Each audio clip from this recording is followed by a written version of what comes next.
before we begin with the actual session, we're gonna do a few announcements. Like I said, we're gonna take this a little bit more serious in terms of streaming on YouTube. Um, we'll see how that goes. It's new for me as well, but I wanted to try it out and see how that works out. So with that said, we'll do some announcements here, um, and then afterwards we'll go straight into it. So for the ones watching on Twitch or soon YouTube probably, but for now Twitch. This is a campaign called the Change of Asmodeus. It's going to be run here weekly, at least. We'll try to run it weekly. Sometimes a session will maybe fall out, and we'll have to spot it to the next week. But for the most part, it's going to be around this time. Um, on the Sundays, yeah, the VODs will be also uploaded to the YouTube channels of both Plane and mine. I think we'll again figure out throughout the sessions, throughout the campaign. But for now, that's I think the plan. Um, the players know this, but for the people watching or who will be watching these VODs, there's some graphic content in here. Change of Asmodeus is a journey through the Nine Hells, which is the place of devils and that sort of thing. So some phobias, maybe torture, blood, whatever you can think of. Lots of nasty things reside here and are going to be displayed within this campaign. Probably not by visuals as much, but at least by descriptions from me or from the players. Um, yeah, just we're going into high level D&D, which means extreme situations, which means some extreme uh, themes. So be aware of that and make yourself ready. Well, click this video off if you're not ready to handle that. That's fine as well. That's not what you know. You're supposed to click subscribe and I'm like. done. I'm done. Guys, I Yeah. gotta go. Well, also we're gonna get to that, but No one I no one just want warned to me about warn this. people for the graphic content that might be within this campaign. So yeah. Like I said, this is the first time streaming D&D for me in any serious way. We've done so before with Lost Minds of Van Delver, the campaign where it all started with, but that was kind of just more of a casual stream from playing, and now we're doing it a little bit more serious, but we'll, we'll see how it goes. The music is used here within this campaign is all copyright free as well as royalty free, and is found online through various sources. Chains of Asmodeus is a campaign on the ownership of Wizards of the Coast. We are using the module and content, but do not own it. This show is an official fan content permitted under the fan content policy. Chains of Asmodeus Revised is my own homebrew version of the campaign, mostly to do with the combining of the player characters within the story, as well as some other plot points and locations that are altered. So some things will be different if you have read through or DM'd or played in this campaign. For my players, it will be their first experience, hopefully, as they have not looked into anything for this campaign. And that's pretty much all the announcements. We'll get into a little bit of a player introduction here. We'll keep it very short because we've done a session 0 already, and for the ones that are watching, you'll probably learn how these players play and how they interact and how they play with each other and stuff throughout just watching the campaign, watching the streams. So we're gonna do a little bit of a fun introduction here. Like I said, to keep it short and simple, we'll make a statement here, and it's a way of filling out the statement that gets you to know a little bit about the person slash player. The statement is as follows: I'm the person slash player that's ... and you'll just finish that. So I'm the DM slash person that will spend an ungodly amount of time preparing for sessions, probably doubling the amount of time that is played within the session time. So that's me, your forever DM. We'll go down the list here in Discord just to keep it simple. So Alex. Oh no, I didn't have an answer ready. Yeah, I mean it's improv. I'm probably gonna do something stupid and get myself killed, or somebody else killed. You know, we'll have fun with that. That's you as the player. That's Alex. Probably, yeah. That's Oh yeah. probably Also, I me. I'm forgot. Yeah. probably gonna. After you do the I'm the player that blah blah, then you say your name, of course. 'Cause then You already makes no said my sense. name. They got it. Yeah. Good, Alex. And you're the player that will get yourself killed. All right, Probably. Ian. We can only hope. Yeah. I'm Ian. I am the person slash player that will probably survive this whole thing and feel really bad that everyone else didn't. Whoa. I mean that's really catching on to the Alex statement, so that's good. We've obviously feel- played together before and Yeah. we're used to each other's play style. We know what to Feeling expect from connected each other. already. And I play Ios. Yes, we'll get to the character introductions in a bit here, but yeah. All right, playing. I'm the person that likes collecting tongues and has a skin dress. Yeah, that describes it perfectly. Yeah, that's kind of it. All right, Phoenix. I am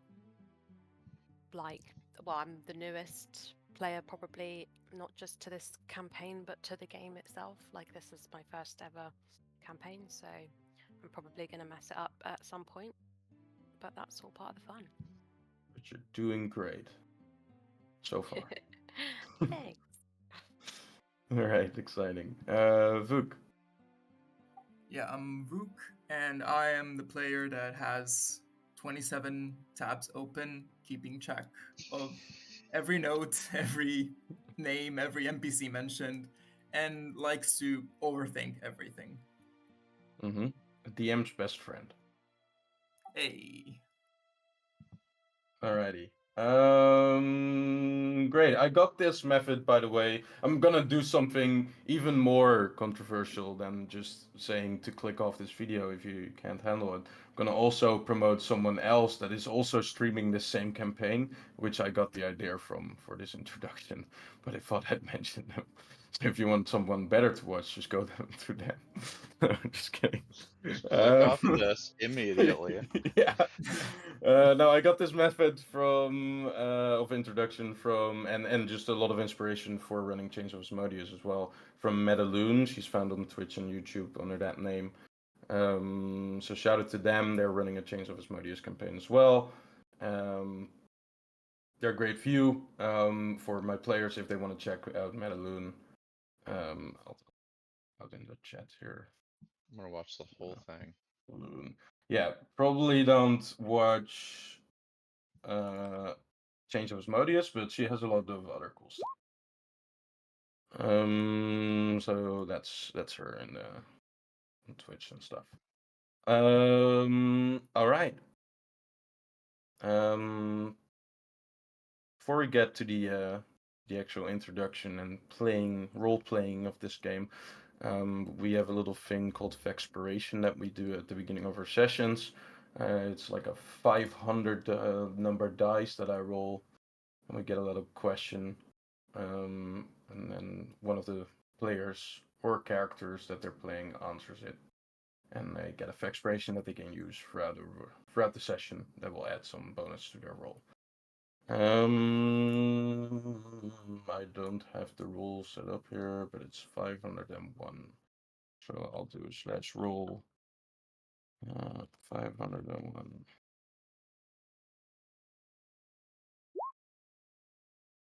Oh, Almost 420. Almost 420.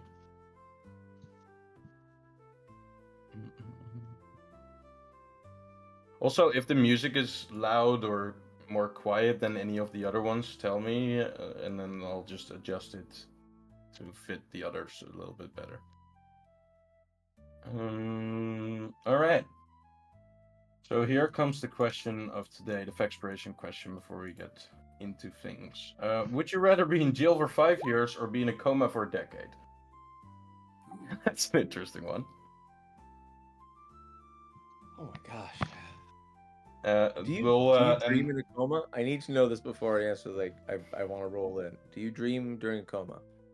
We'll say it's one of those comas where you are. Yeah, is it like an aware coma or are you just sleeping and you wake up at some point? You're the DM, Yop. You get to make this decision. I'll just roll D4 because I don't want to decide. Google Okay, AI. it's the says one. It's the something one where different. you sleep. Yes, you dream in the coma, but you wake up 10 years later, without any knowledge about what happened in that 10 years. Living a 10-year dream life. Yes. If the movie Inception has taught me anything, that's like 1,000 years. That's true. So, any committers to this question for Phoenix? By the way, that is also new to this campaign.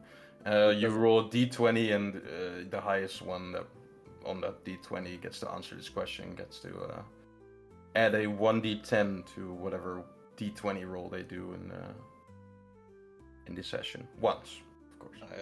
I imagine we're still answering in character, right? You can answer either as player or in character. Most of the time we do character, I think, right? But you can do player as well. I don't mind. Whatever you want to do.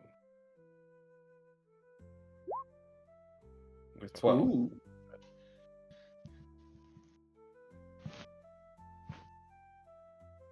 I think Plane would wish you could sleep for 10 years.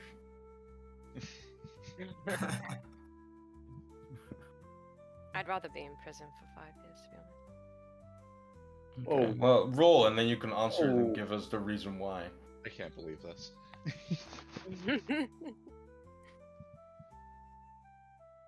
Or you might be able to. Yeah, there you go. Focus it still. Don't get the answer now. Take it back. Any other contesters, or we'll just let it go to Vuk here? That sounds like a Vuk. All right. In terms of recap, yeah, we'll just hold off for it for this session because it is session 1 after all. Session 0 was held off stream, and is just a kind of a character introduction as well as a campaign introduction for the players. Lots of talking about logistics and that sort of thing and what to expect. For the viewers, you'll just see what will be, and the players as well, of course, but they at least have some intro. So we'll hold up for that for now. Vuk, which one, man, and why? Yeah, I think I'm definitely choosing the prison for 5 years. I don't know, just being in a coma and not knowing what's happening and then waking up after 10 years, I think that period of like getting back to your life after 10 years while everything is moving on and like continuing, I think that would just be awkward. Very, very difficult. And also in prison, I mean, you can be productive. You can do stuff. You can learn skills, read, craft something. So yeah. Well, again, it's isolating in prison as well. I think coma would be just. I think it would devastate me. Yeah, that's fair. I mean, if the coma would be just you, like, it's like a cut to black, 10 years pass and then you wake up, right, as if time hasn't passed, at least not for you. Then it would be not that bad. But if you're dreaming for 10 years, like Ian suggested, then yeah, that might be a bit harsh. You would go crazy, I think, if you dream for 10 years. Yeah. Just thinking about missing this campaign for 10 years. I can't do that. We would still be playing. We would still only be in layer like 3 or something. Yeah, that's probably true. Alrighty. Okay. Well, now that an hour has passed or so from starting time, we'll get into the session. Everyone ready?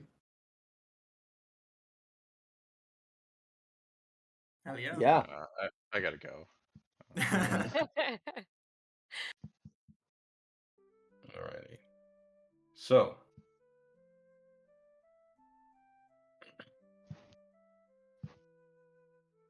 you live with a loss. A hellowness exists where your soul should be, or else the fierce grief aches of a stolen friend or family member. If this scheming entity could not convince you yourself to give your soul, he went after those closest to you. And in your search for a way to recover what you lost, either a new friend or a strict order has led you to come to the Short Coast, to the city of skilled hands, the jewel of the north.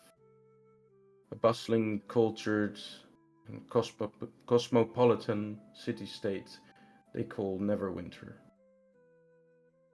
A promise of a gateway into the infernal realm in which your loss is said to reside has been rumored to soon be created there. Along your journey to Neverwinter, you have heard the mentioning of Ayosachi, your friend and now leader of the Hammers of Torm. He has a contact within the city that might be able to help you out further. And I will bring you guys to the overworld screen now that we've established a location. Hope you guys like it. This is a newly made one for this campaign. Whoa. This is cool. We're fancy now. I wanted to step up the game a little bit with the overworld screen. Yeah, the old So- one was pretty embarrassing. Yes, Yeah, it was so yeah. bad. We have a few items of interest here on the table. Most of it is just, of course, your papers with your space of scribbling on some stuff. To-do list, a recap journal that are probably never going to be used, but we'll see. Now that you guys have some time to prepare a recap every session, we'll see if that gets used. NPC sheet is a little bit smaller, as I think we'll just keep it to some sessions after and before, and then you have your tag-alongs and your current location, of course, as well as the character art that, of course, was commissioned by Vuk within the kind of ending of our previous campaign, Red Hand of Doom. I've made them on here, put them on here. And the amazing art that our newest player has produced herself. Phoenix has created her character art there as well. The full character art will be revealed, of course, without the little overlay paper filter on it, but thought I'd just put it on here already. Amazing work there. Alrighty. It's so weird to have a talented person in the party now. What? Yeah, this is when she did show me the progress of her making this character. It was really cool to see how she went about it. And going into this new campaign, some things have changed for some people, so we might need some new art for people. What happened to Uh, Lukka? Yeah, Well, Lukka- I think he's the only one who hasn't changed. yeah. Well, we'll get to it. That all will be discovered within time, I guess. Alrighty. Moving on.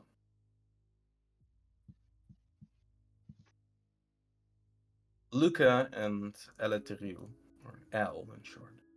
You both arrive at the Temple of Torm in Neverwinter. The grand building of marble and gilded stone. At the top of the tall steps, leading up to the temple's entrance, stands a purple-colored dragonborn, backlit by the torches from the temple inside. And I will ask the three of you to kind of describe the visuals of your character a bit, we of course have the art here that will help our viewers in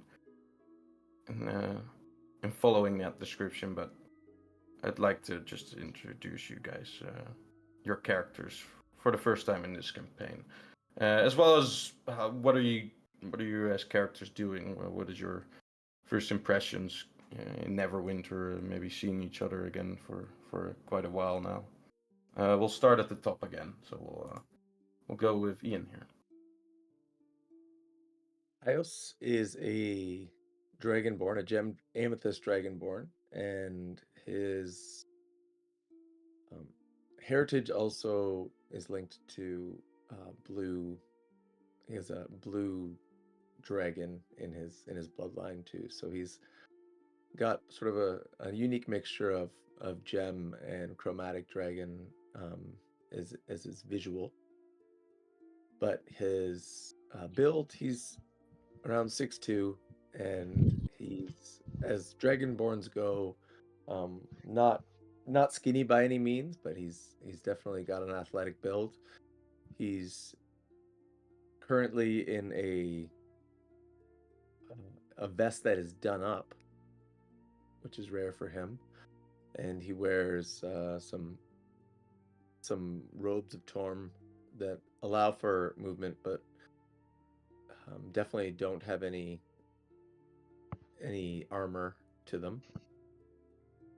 He is currently talking to some of the paladins of Torm and directing them to investigate a part of the docks that has been noticeably violent at night, and he's definitely also keeping a watchful eye out for his companions, as he sent for their arrival sometime this day. Alrighty. A few maybe tens of feet, maybe 100 feet or something down those steps is you, Al. What do you look like? What are you doing?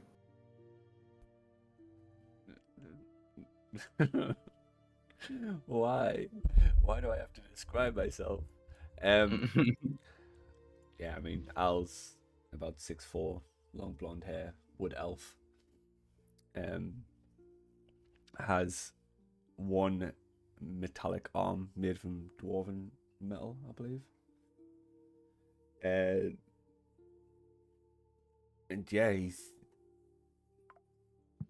just an elf. He has a delightful tongue necklace with only a few tongues, something that he picked up in his downtime. And he's got a longbow on his back, but it's not the bow that everyone recognizes. It's just a standard longbow.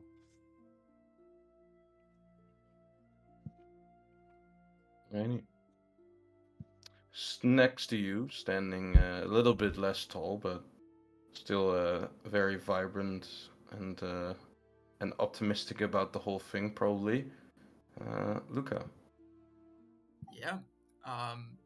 Standing next to Al is a 5'7" half elf.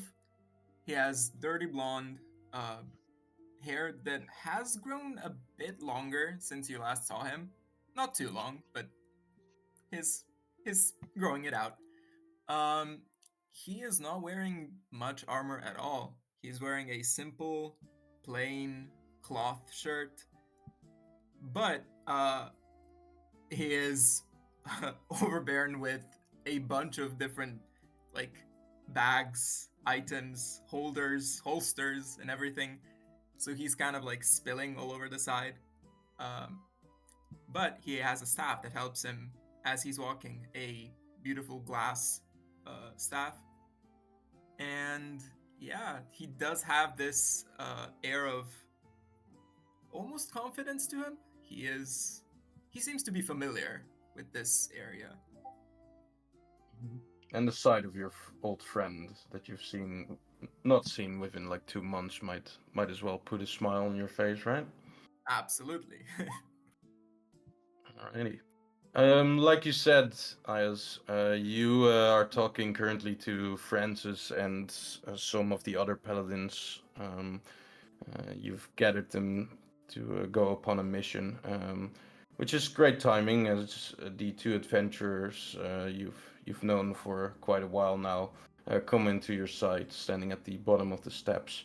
And Francis kind of sees them too, nods to you, having understood the instructions, and takes a few of the paladins that are surrounding you with him, crossing the two adventurers on the steps and giving a slight nod to them as he passes. Al just rolls his eyes at Francis. Lukka's gonna wave. He waves back at you, Lukka, and kind of shrugs his shoulders at El's expression, and continues onwards. What do you do?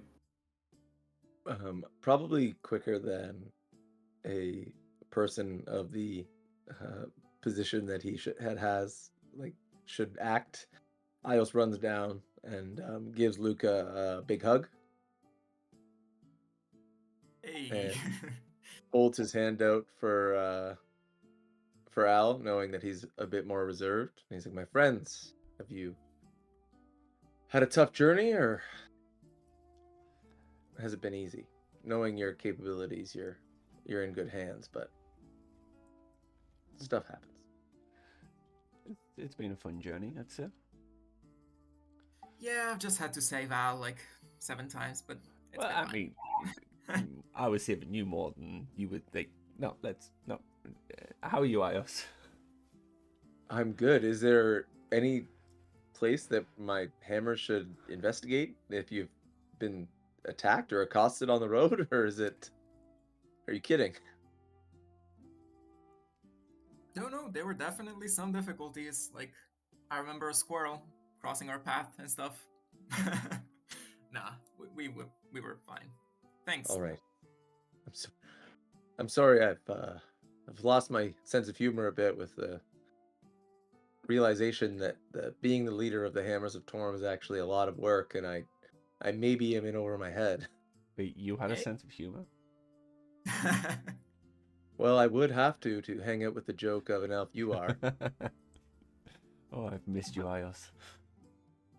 Do you want to come in and have some military rations? I could think of nothing better. All All right. right. You enter forth into the Temple of Torm, the headquarters of the Hammers of Torm. It serves kind of as a dual-purposed building. One, to recite the prayers of whoever comes in here, seeking help from the god of devotion, known as Torm. But also being, like I said, the kind of location of operations for the Hammers of Torm. The main building in which they have all their information, valuables, just meetings, all that good stuff that an organization needs to function. The main hall has been quite silent for the past half an hour or so, Ios. You've reserved it for the return of your friends here, and that for your new established ally, Ramius.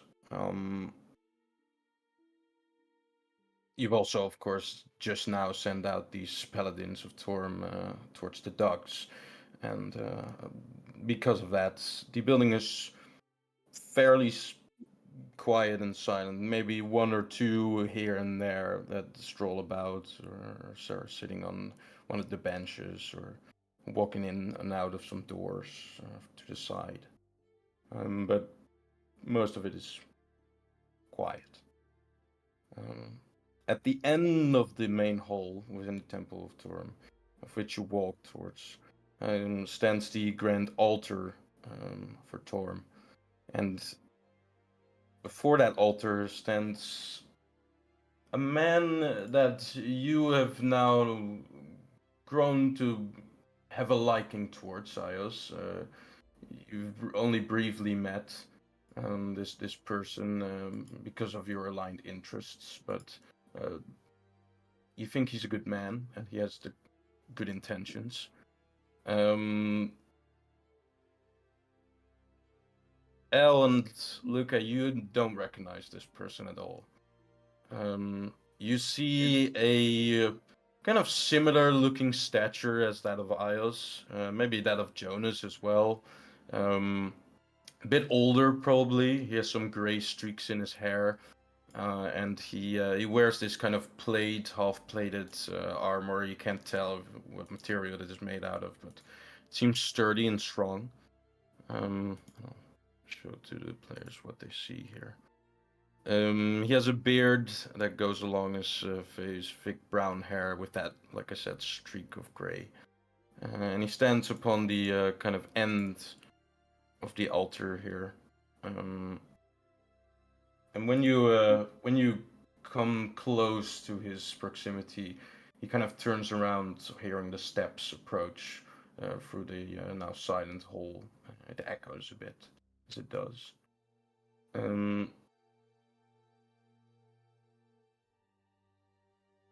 You see a face of kind of a relief upon this man, and he begins to speak and says, "Heroes, well met, well met. I am Ramius of the Hell Riders of Elturel, and I have a proposal for you. But let us not be too hasty. Ios, if I may introduce myself further." Of course, this is Lukka and Al, but feel free to introduce yourselves independently. Well, that pretty much sums up me. You might want to put a bit of your resume down there, Lukka, where oh, No need. I have heard of both of you. Ios has told me a little bit about both of you, but stories have spread to Elturel as well. The adventurers who saved the Elzerville and did so many other things. You must be then Lucanon, the half-elf bard, and the ranger, Elateriel, Regimal. Yes. You can just call me Al. All right, Al. I will get straight into it, as urgent matters are at hand. I have understood that not only Ios, his goals align with mine, but as well as that of yours, the both of you.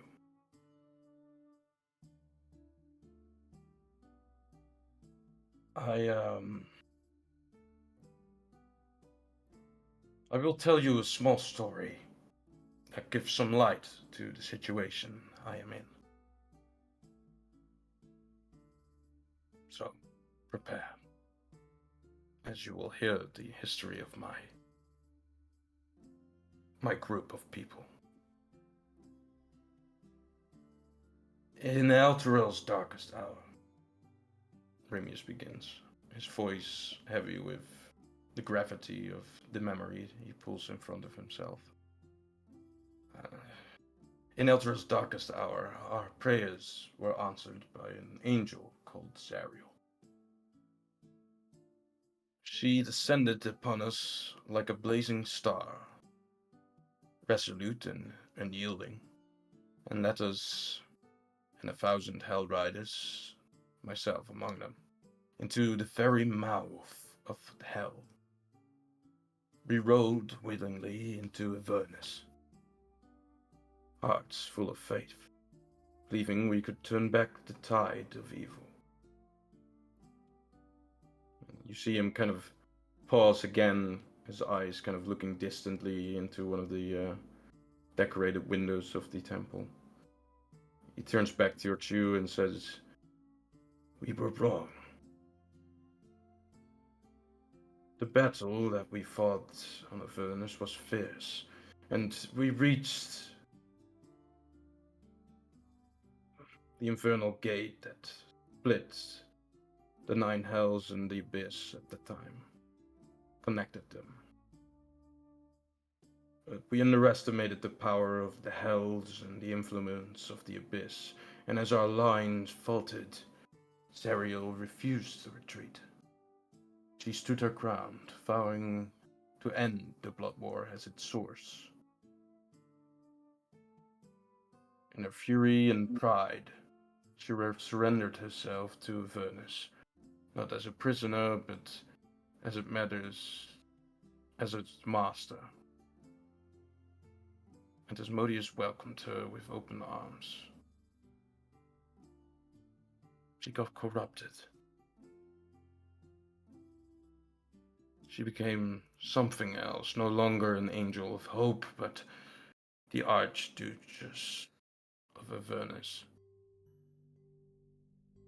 Zariel, now the general of the Hell's Legions. But the fate of the Alterelwanian people was not yet done, and that of the connection between Zariel, neither. Years later, the companion, a radiant orb that once hung above our city, was discovered to be her gift, or her leash. And one day it turned. Chains of infernal iron pulled Elturel into the 9 hells. He looks kind of towards your faces, kind of trying to see if you recognize the story, and all 3 of you can roll me maybe a history check. First roll of the campaign.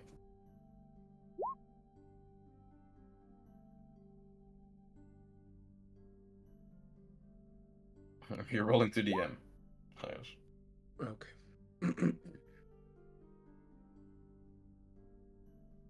Well, I got a 7, everyone, so. There you go. Alright, we have an 18, a 7, and a 15. Ios, you've been quite busy with, like you said, the whole taking over of the Hammers of Torm. You don't recognize this story about the companion or the Radiant Orb. You've heard troubles in Elturel, but you weren't aware of anything, in detail at least. Al and Lukka, you have both heard of the descent into Avernus, specifically that of the city of Elturel. That descended only a year ago or so into the 9 hells itself. But you've also heard that, and Remius will kind of confirm this by continuing his story. As he looks around expectantly towards you, he says, "Mortals dared to challenge her.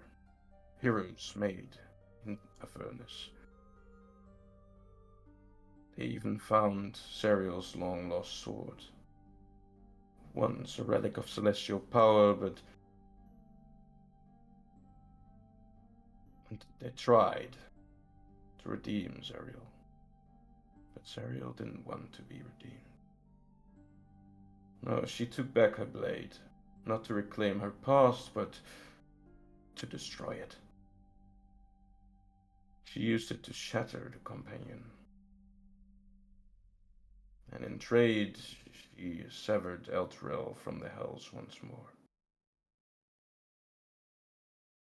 Remius lowers his voice even further as he speaks the following word and says, "The sword, it was destroyed in the blast. Its light died forever, and so did any hope of Zariel's return to the heavens." The moment sealed her fate, and she chose hell. She chose power. Power to destroy the blood war, to win it. At least that is what she hopes. She remains there still, enthroned in Avernus, her grip, the damned, tighter than ever.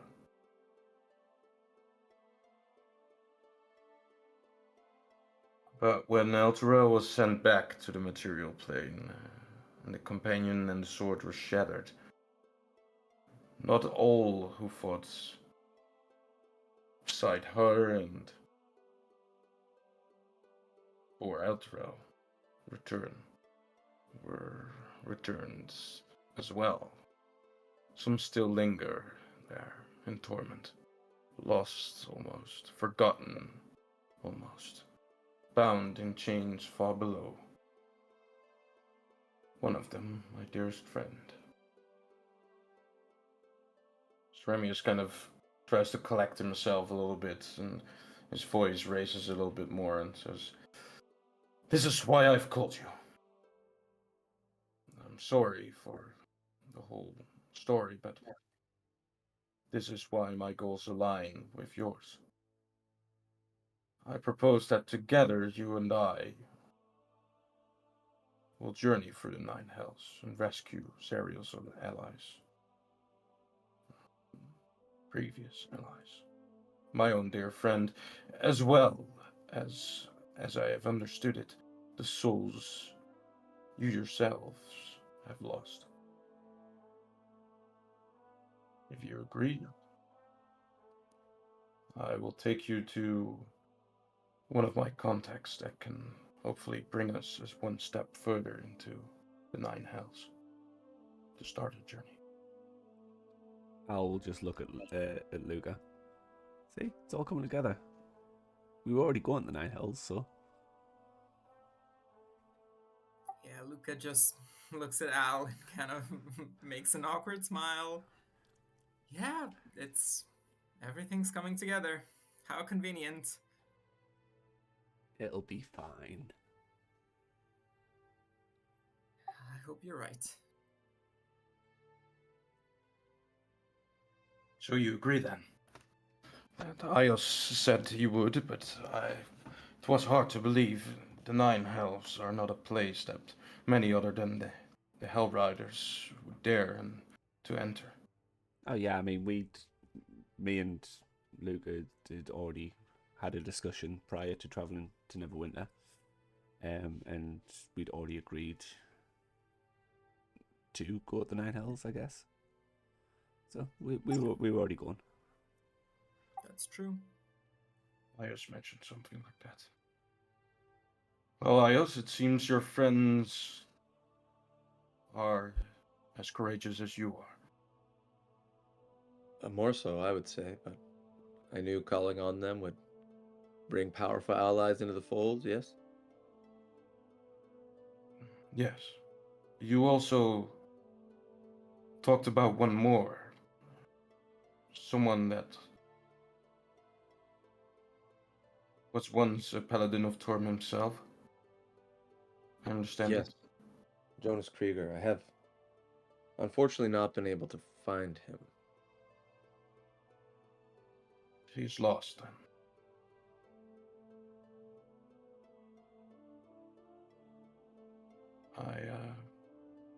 I take it that if his fate is true, he will come to our aid, nonetheless. But for now, we can't waste any time. We have to carry on. My contact resides in the Cathedral of Kalimvor. He is a priest and a powerful guide into the Nine Hells, it is said. If we are to journey further than Avernus, then we are sure to need one. The Nine Hells is a treacherous place that the inexperienced will surely have its fate be sealed by doom and deception. Guide is of the most necessity. What is his name? His name is Kotam. I'll spell that in the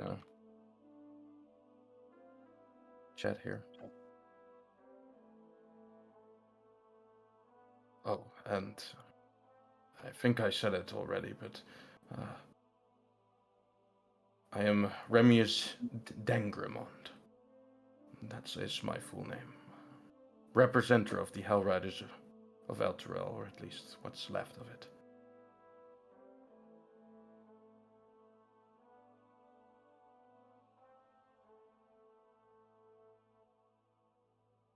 The cathedral is a few days of travel.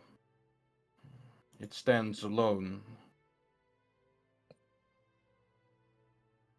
within the forest. We'll have to journey there, and then I'll introduce us to this priest, Kotam. I've met him once before, and I have to say he's a strange fellow, but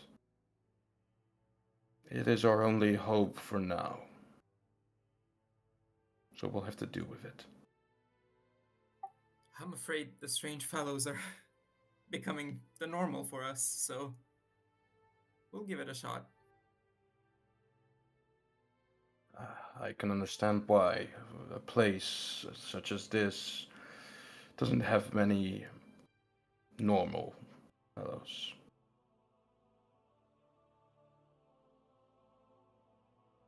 All right. Well, there's no time to lose. Ayos, you have established Francis as the Undertaker for the Hammers of Torm for the time being, yes? Yes, he will be the Vice Lord Commander. Indeed. Then we're all set. Anything else the two of you want to do before we head out? He looks towards you, Al and Lukka. No, I'm good. Lukka, do you want to get a haircut? Well, now that you mention it, not really. I'm trying Oh. something different. Yeah, I like the rugged look. Yeah, I think it's gonna suit where we're going. Fair enough. Maybe I should get a haircut. I mean, we have a... Well, they just do a military cut, but we do have a person in the temple that will cut your hair for free. What's a military cut look like?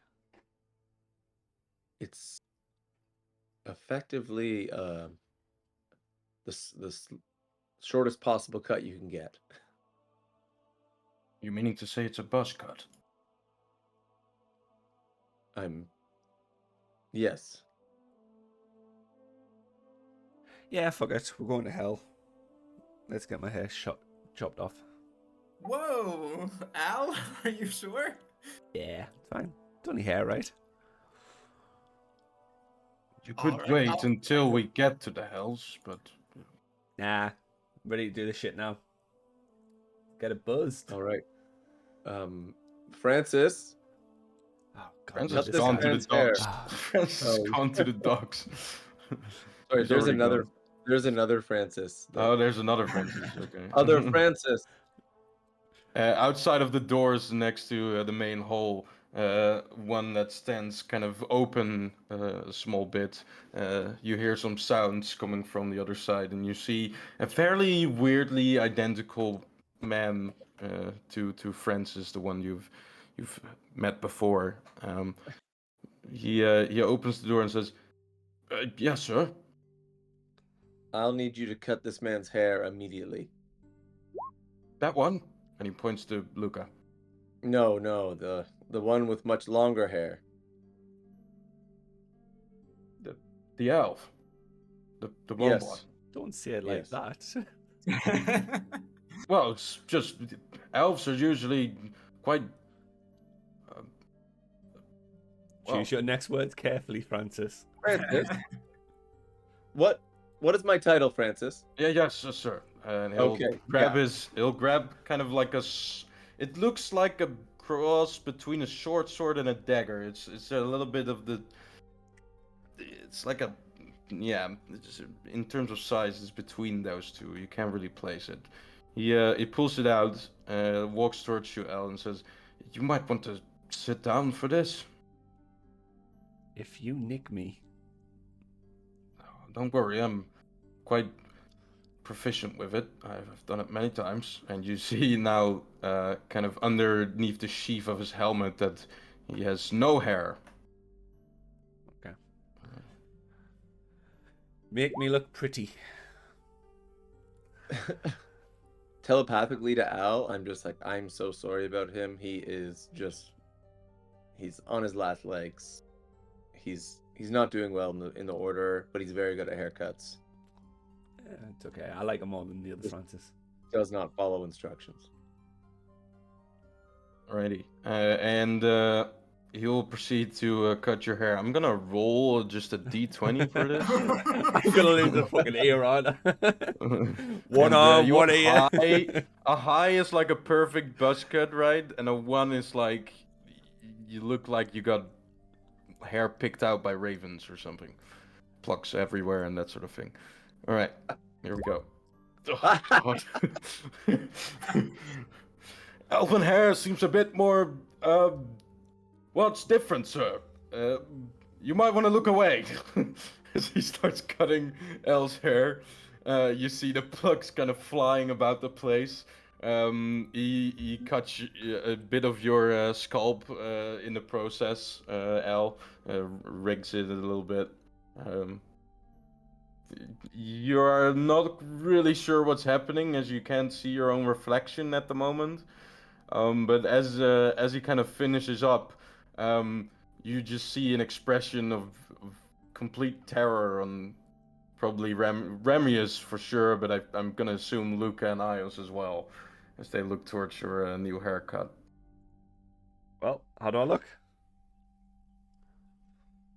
Lukka just smiles and like both hands extended, like gives 2 thumbs up.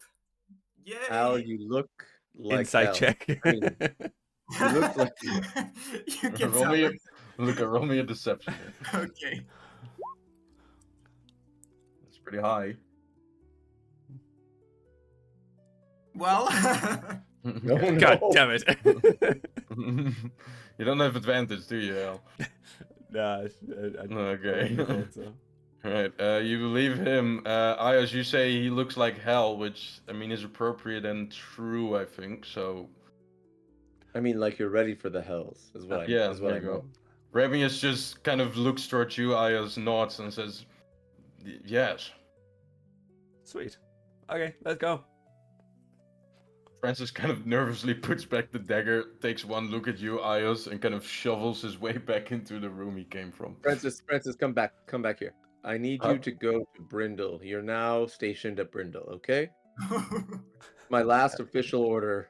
You At work in Tescarville Brindle. Manor, sir. Yes, at Taskwell Manor, yes.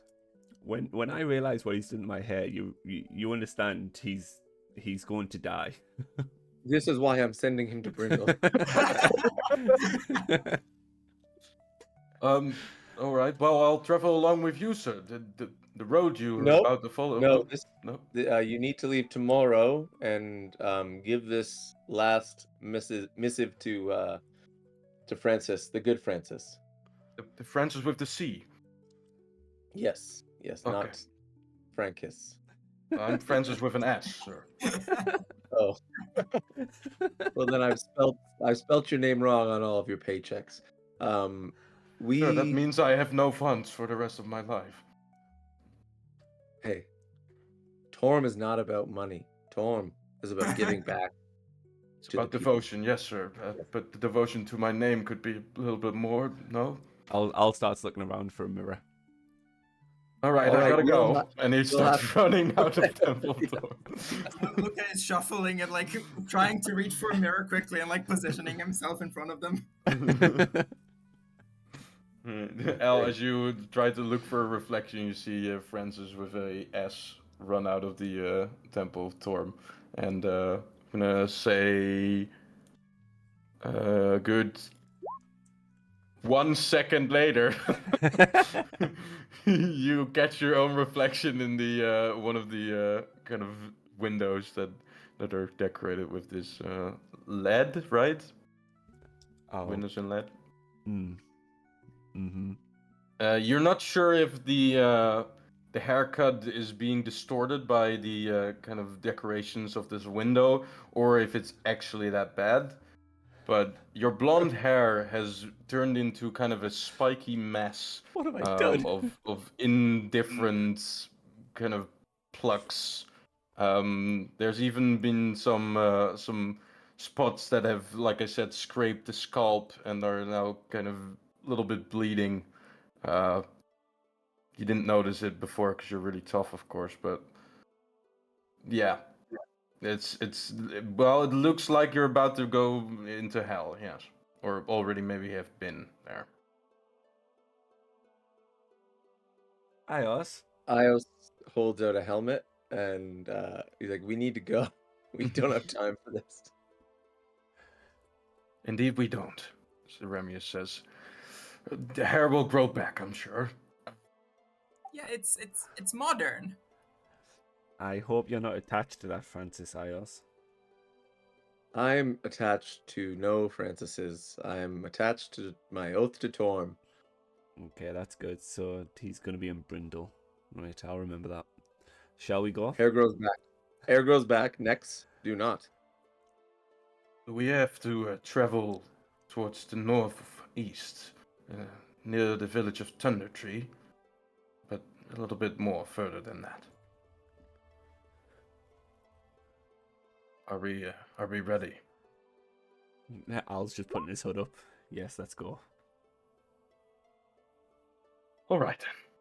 As you guys head out towards the roads that leads to Thunder Tree, you travel along, um, residing there for just a moment, catching up, getting some rations, taking another good look. You have your steel mirror still with you, right? No?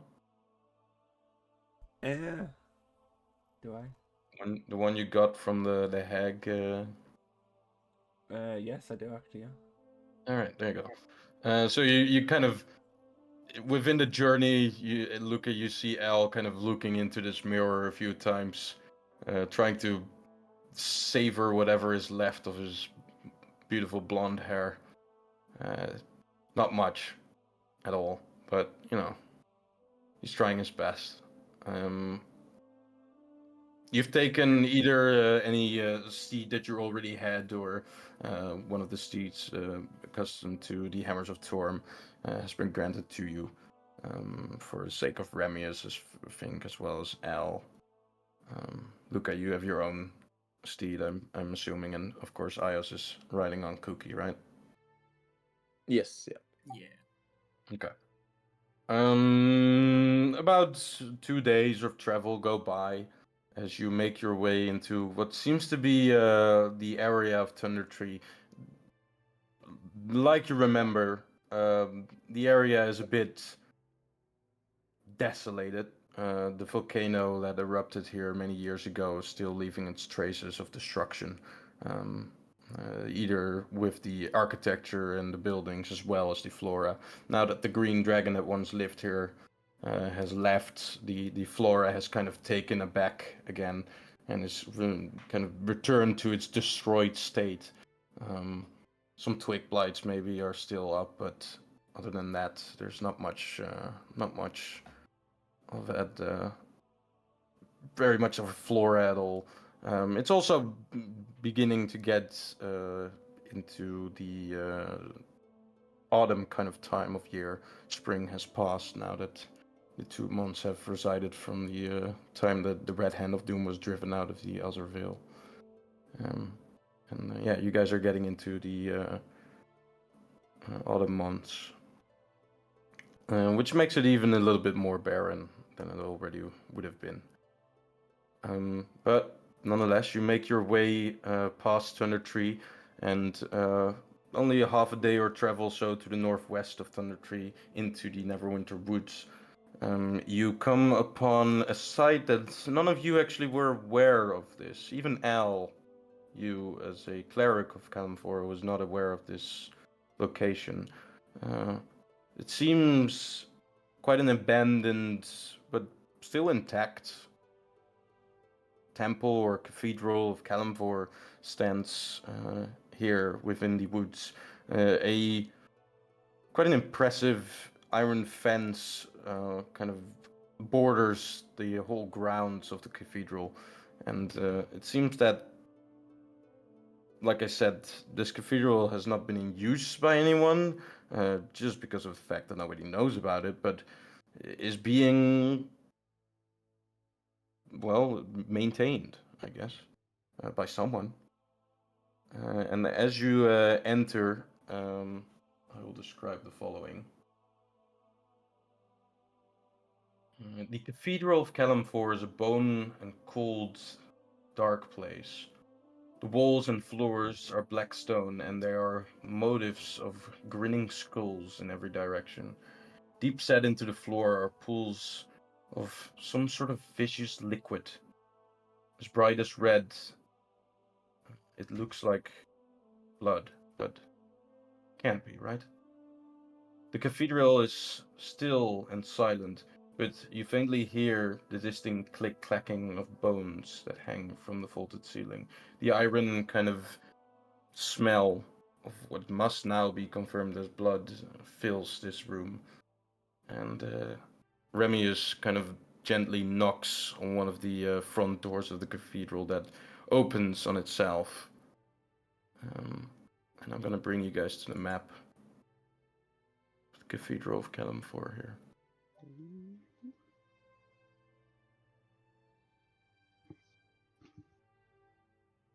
As you enter inside, you will see two figures standing towards the end of the kind of cathedral there. From the distance, you can see what seems to be a sarcophagi or an altar or some sorts, with a bowl of this same red liquid that runs through the seams of the tiles within the cathedral here. In front of it stand, like I said, two figures. One is an imposing figure dressed in many robes, in many layers as well of colorful robes and heavy armor pieces. He wears a golden mask that covers up the upper part of his face, and set within strange green gemstones that wink and glitter like eyes in the flickering cathedral light. He carries a wooden staff with a golden hand affixed upon it. Next to him stands an imposing figure, his face covered up in another mask, only silver instead of gold. He wears a horned helmet, which is attached to this mask. And Alex, if you would like to describe your character. Yeah, I gotcha. So, walking in and seeing this person there, you guys would see a familiar set of armor, taken off of our old friend Wormlord Karn, who unfortunately is very dead. We're all sad about it. The armor that once blazed with fire now just glows with a crimson energy coming from it. See, hanging from his hip, a familiar hammer, Thunder Swing, and holding onto a spiked shield. But as was kind of said before, his face is covered by a helmet, a horned helmet, and a skull motif covering the face, as you see absolutely no features of whoever is underneath this this mask. But plenty of stuff familiar about him. Yeah, Lukka just kind of looks back at Ios, saying that he couldn't find Jonas or locate him, and then just zooms in and focuses on Thunderswing, the Warhammer, and he's puzzled by everything, and he just grips his staff a little bit tighter. Isles nods, clocking Lukka's discomfort and also a little bit perplexed that he could not find Jonas, but Jonas is apparently here, and he got a bit of a What's the opposite of a glow up? Glow down. No, he just got a glow up. You don't know what he looks like underneath that. He might be doing very well. The covered face is an improvement for him, honestly. I mean, if our whole team is wearing masks, it might be a good thing for Al, but I'd like to see our friend. He probably looks better than Al underneath that. Mistakes were made, alright. I Um, kill Francis so hard. Let's approach. by the way, I can't for the jump codes. That's why dynamic lighting wasn't turned on. There we go. Now we're good. That's better, isn't it? Yeah. Alrighty. As you guys approach, Remius will kind of walk with you here. Kotam, with the presence of the new suit of armor here, will turn around and say, "There we go. Welcome, welcome. Welcome to the Cathedral of Kalimfor. I'm Kotam, and I see, Remius, you brought some friends. Well done." Remius will kind of answer and say, "Yes, like I said, I've gathered some powerful allies that will help me, and in turn I will help them accomplish their goals within the Nine Hells. I see you've brought someone as well. Care to introduce us, Kotem? Wasn't aware of you bringing anyone." "Yes, well, he came to me at a most unexpected time, but he has proven a great help. He's been helping me set up our way of getting into the Nine Hells and gathering some information as well. I've not asked his name. Who are you, again?" Lukka, at that, Lukka will just look at the person and say, "Jonas?" Jonas Krieger is dead.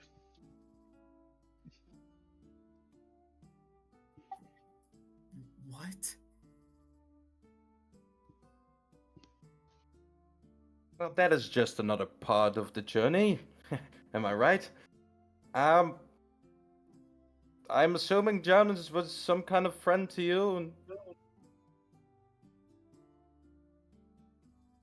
this point, What do you mean? Al gets out his vorpal sword. Well, that's Remias. Remias will kind of look around and say, This is Jonas Krieger, Ios, the one that you had lost." This just said Jonas Krieger is dead, and this also just said, or is wearing and wielding all of his armor and weapons. So is he or is he not? Are you? He'll turn towards the figure. He is no more. What did you do with Jonas? Nothing. He did away with himself. Only the Crusher of Hope remains. Lukka gets his staff out, almost in a position to combat him, and his hand is lifted in the air. "Tell me everything now." You mean to threaten me? Save it for the devils. We have work to do. Answer his question, or there's going to be a problem. I'm not your plaything to order around. Could we not reside to violence inside the temple or cathedral of Kalimfor, please? I'm sure that any quarrel between the 4 of you, 5, will be resolved shortly. Maybe I full on dead stare Kotam right now. yes, especially for that one, and I'll point to the elf. Mm, Maybe some more information from my side will calm down the situation a bit. It will maybe reveal some of our friends' intentions as well. Yes, Crusher of Hope.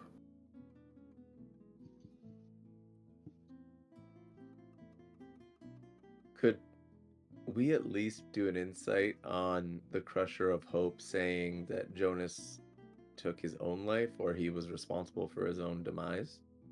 Sure, if you want to do that. Jonas, you roll me a in the DM, whatever you want to roll. While that is going on, Lukka just wants to try and see if he can like glean anything from his like eye sockets on the armor, or anything, like see his eyes, see his skin, or anything. Oh, His you can see his entire eyes. his entire body is covered. What'd you say, Alexander? He can definitely see his eyes. Yes. Although, if I speak correctly here, his eyes seem not that of Jonas at all. They are red, Oh. gleaming hot embers now. Yeah, pure red. Really just hating them.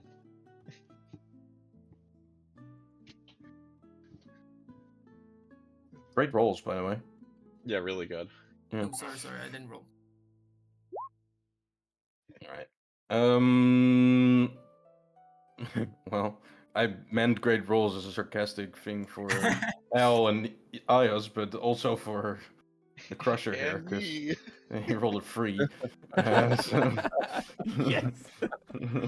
So all of you are gonna see that he is, well, this creature in front of you seems to have his way set for him. He also seems to not be impressed by any of the threats so far, and thereby probably has no reason to lie. Is he undead? You have no idea. Incorrect.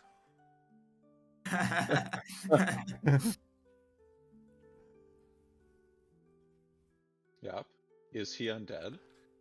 All right, I'll say as you kind of activate this feature, Kotem will kind of come forward and say,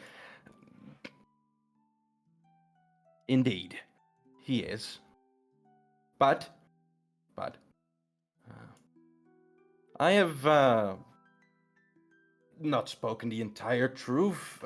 The intentions of the Crusher were maybe somewhat unclear to me, but a little bit clear as well. You see, Kalimfor has, from time to time, made exceptions to his rule, this one being one of them. And the way of getting to the 9 hells, as well as the information we're about to receive by my ritual, well, 2 of those as well. It seems the goddess, the god of death, has given me permission to bend the rules somewhat. The Crusher, being undead, well, yeah, it is true. But without any reason, it would be unjust. There's plenty of reason. I'm sure our God has given us that, and will reveal it within time. If I find out you're lying, things will end badly for you, Ko. I don't know what I would be lying about. About Kalimfor making an exception. Well, So I'm going to have a chat with him very, very soon. you are a priest or a cleric or of some sort? I am, yes. All right, that's interesting. One more.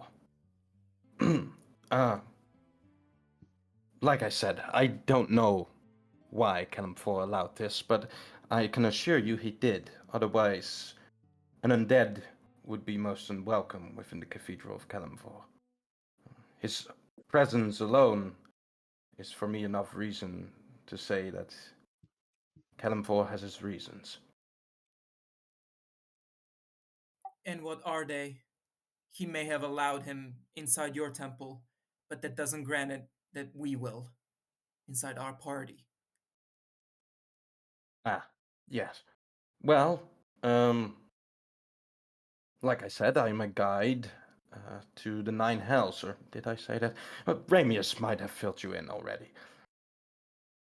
I will be journeying with you, and you will be using my vessel while we are within the Nine Hells.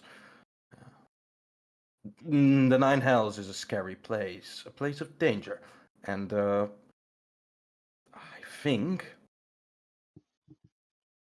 but I cannot confirm, that the Crusher has been sent here to protect us. He seems his ways are set in entering the Nine Hells as well. Right, Crusher?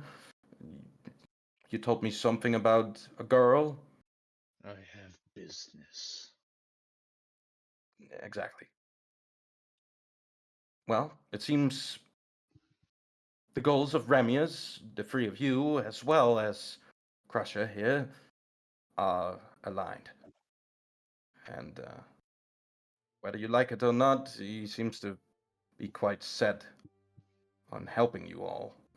If that means he can complete his goals, or interests, like he calls them, within the Nine Hells.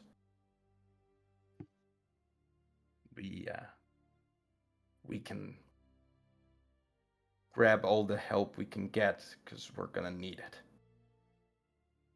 Ios telepathically again to Lukka and Al will say, this creature, whatever it is sad, and it seems like a shade of our old friend, but for us to spend more time with it, to learn more about it, I think it's important. And there's no time to argue. We need to get into the Hells to save our friends.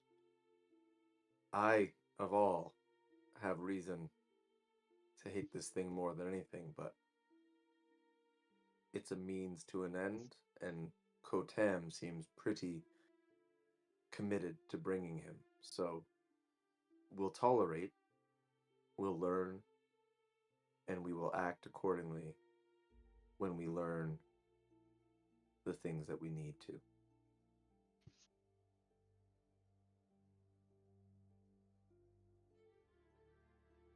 So, Kotem will kind of look towards you all. Shall we continue then? It's about time. Ios will step around and come up to the. This whole place gives him the willies, and he's not like shown any What about this any place is hostility to delightful. anyone yet. He'll give the Crusher of Hope the once over, and just turn around and stand in a place that looks like he can glean more information just from watching.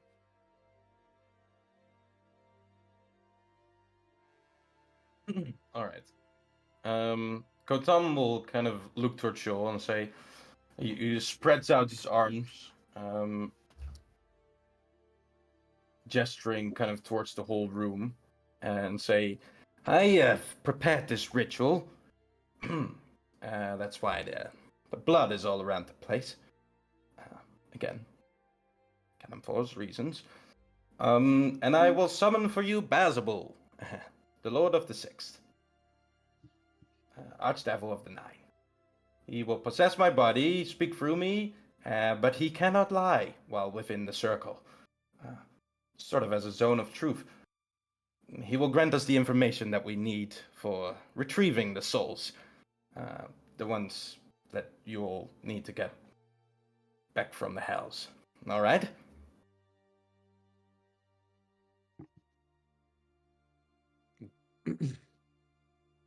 Remius will kind of look towards him and say, "What now?"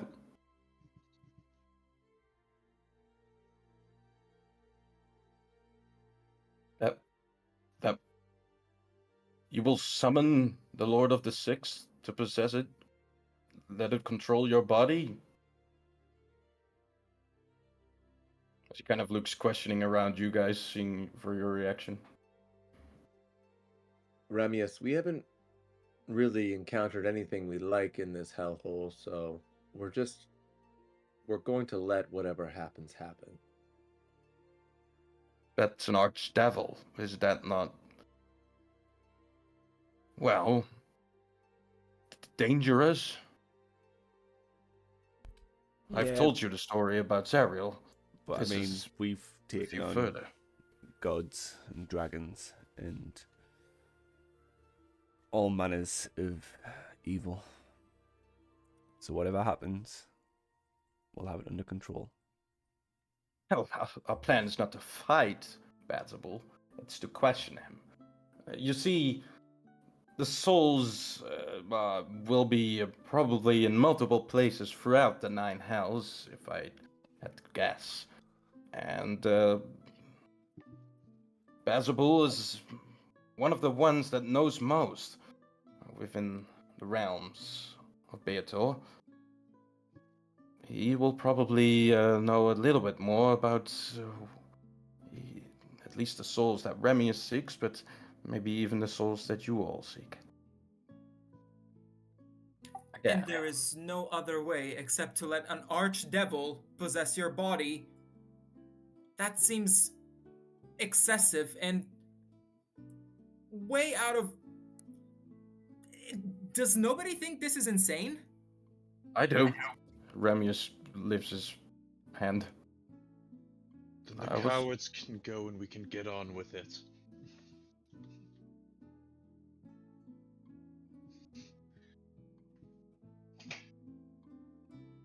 If we Like- have information from him, undoubtedly he will take information back to the hells as well.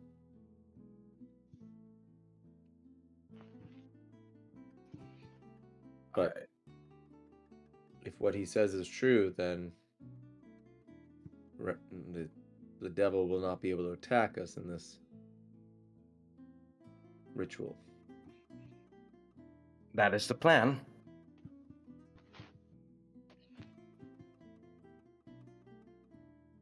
I am not so certain of how this is gonna go. And I agree with Lukka. It seems all extreme. But if there's no other way, I want my Hell Riders back.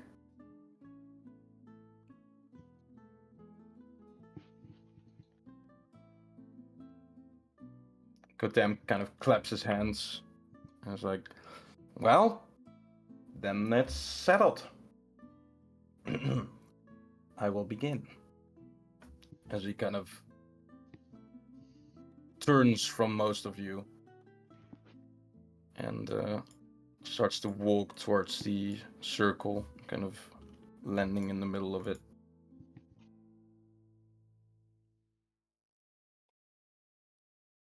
As he stands there,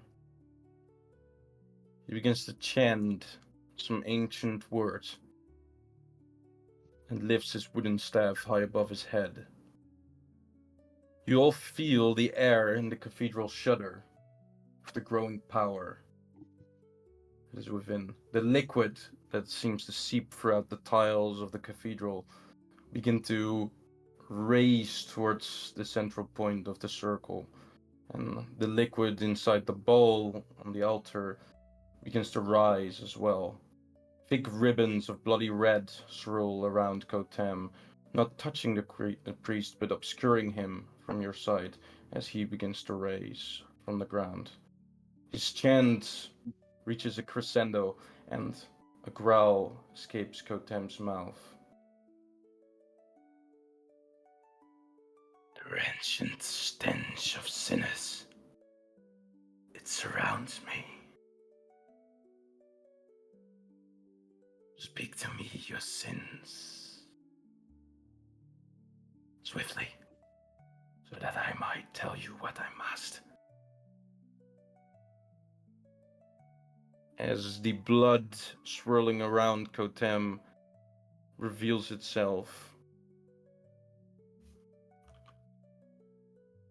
kind of pardoning ways, and you see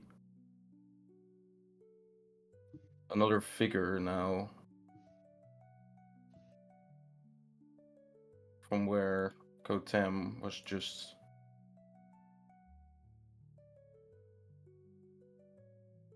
kind of armor and mask of Kotem has turned a weird gray, and the skin of Kotem and clothes have almost disappeared, revealing sort of a red, bloody mess remaining, forming the arms and the upper torso of a creature.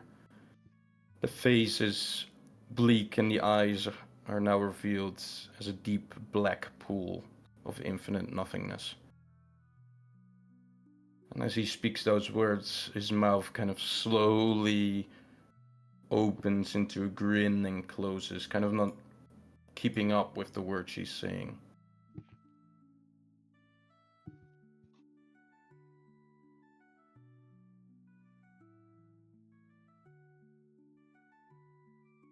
He repeats the words again and says, "Speak to me your sins.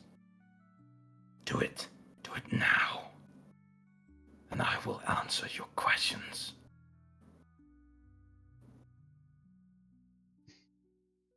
Guess I'm gonna step right up to the edge of the circle.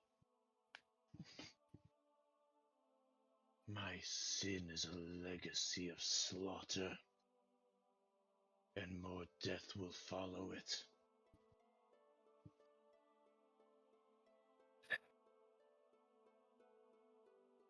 What's the best?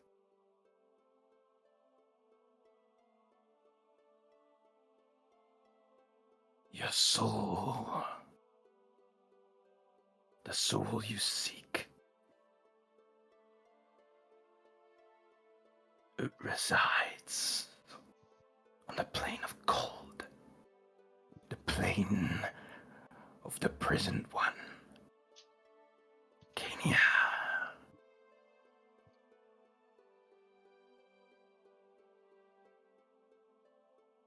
As he says those words, kind of again grins towards you with this mouth kind of slightly opening. You see the same black abyss that forms his eyes also inhabit his mouth. The words that come out of his head kind of reside throughout the cathedral, echoing it into the ears of who's listening. When he says that, Lukka will just grip his staff tighter, and both Ios and Al will feel a warmth inside of them, and I'll give you both inspiration.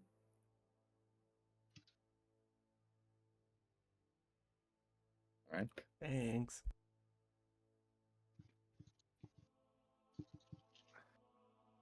And we will go towards whoever wants to go next. Io steps forward and he says, I have lied and killed. Keep those who desire power in power.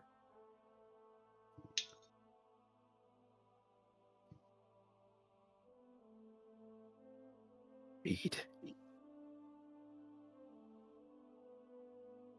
The hunger for power has consumed you at times. Good. Your soul Is that one of love? A foolish thing within the hells. Your soul resides on the first, the layer of Avernus. Zerial will be much pleased with your visit, I'm sure.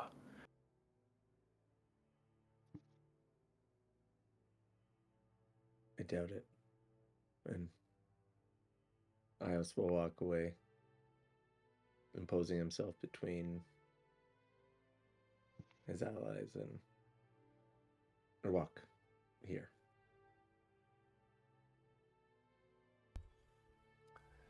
I will step up. I have murdered innocent people.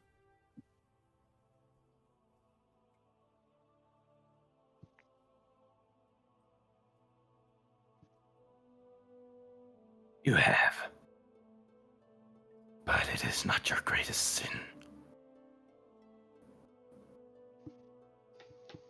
I don't know what Your greatest sin resides in your lost memories. The thing you have in common with the body I host. Cowardice.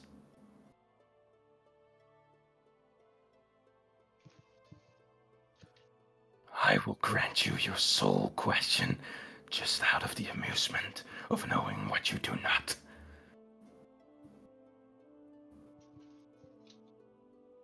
It is within Nessus your soul resides. The final layer, the layer of the king, the lord. Nessus. As he looks towards you.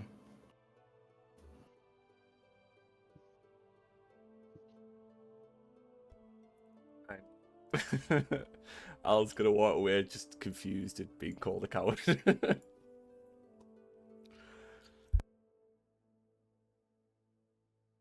Right?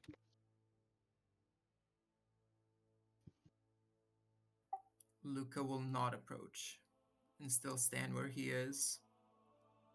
And just as he's looking at the avatar, he's also looking at the thing that is next to him, the Crusher.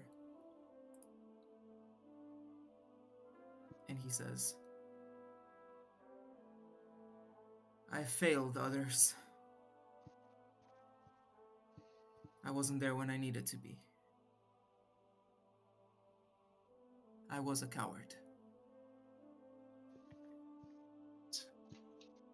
You did.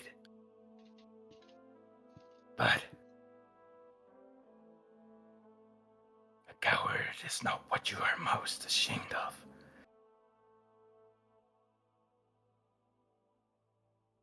It is the very pride you take in serving your friends and the fear of failing them.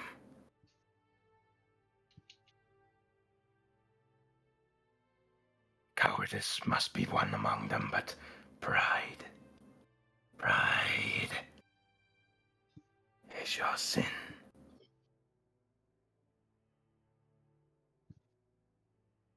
You seek family.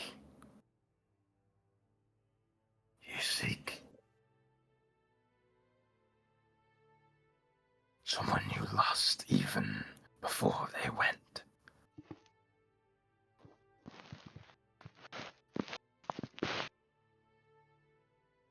They reside within the second.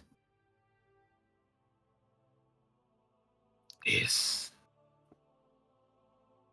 the internal city of torture.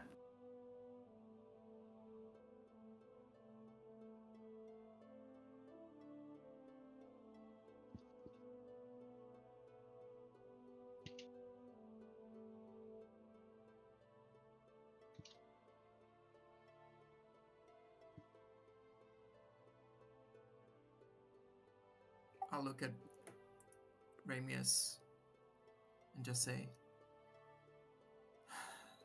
let's get this foul demon out. Say what you have. Yes.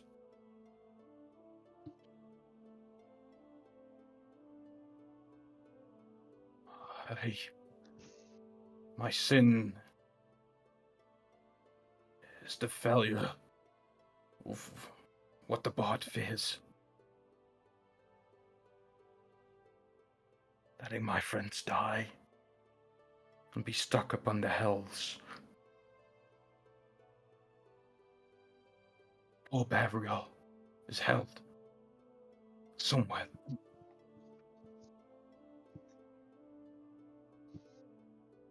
And the others, Yennefer and Angbudel, all free.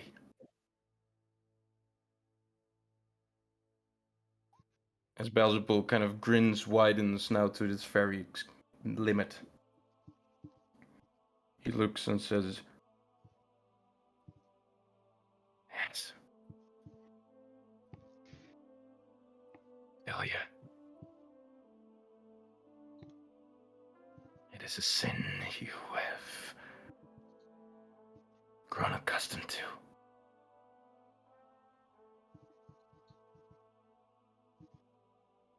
The gluttony of battle, the greed of victory. There are many sins that taint your soul.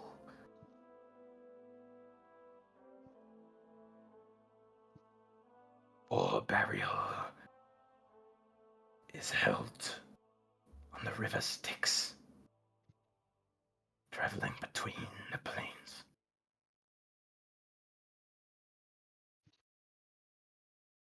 Yennefer resides on the same plane as the bard's soul does. This and the once mighty Engwendel.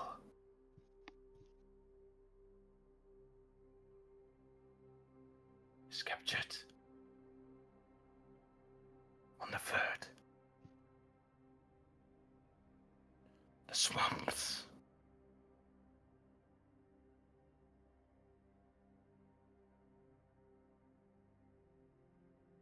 And with that last word coming out of his mouth,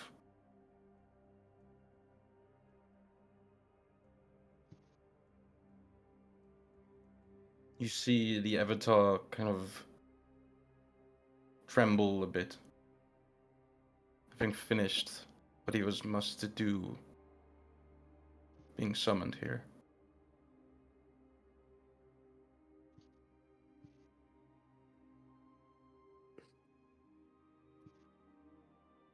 And as the blood begins to rise again, you prepare the return of Kotam. Something happens.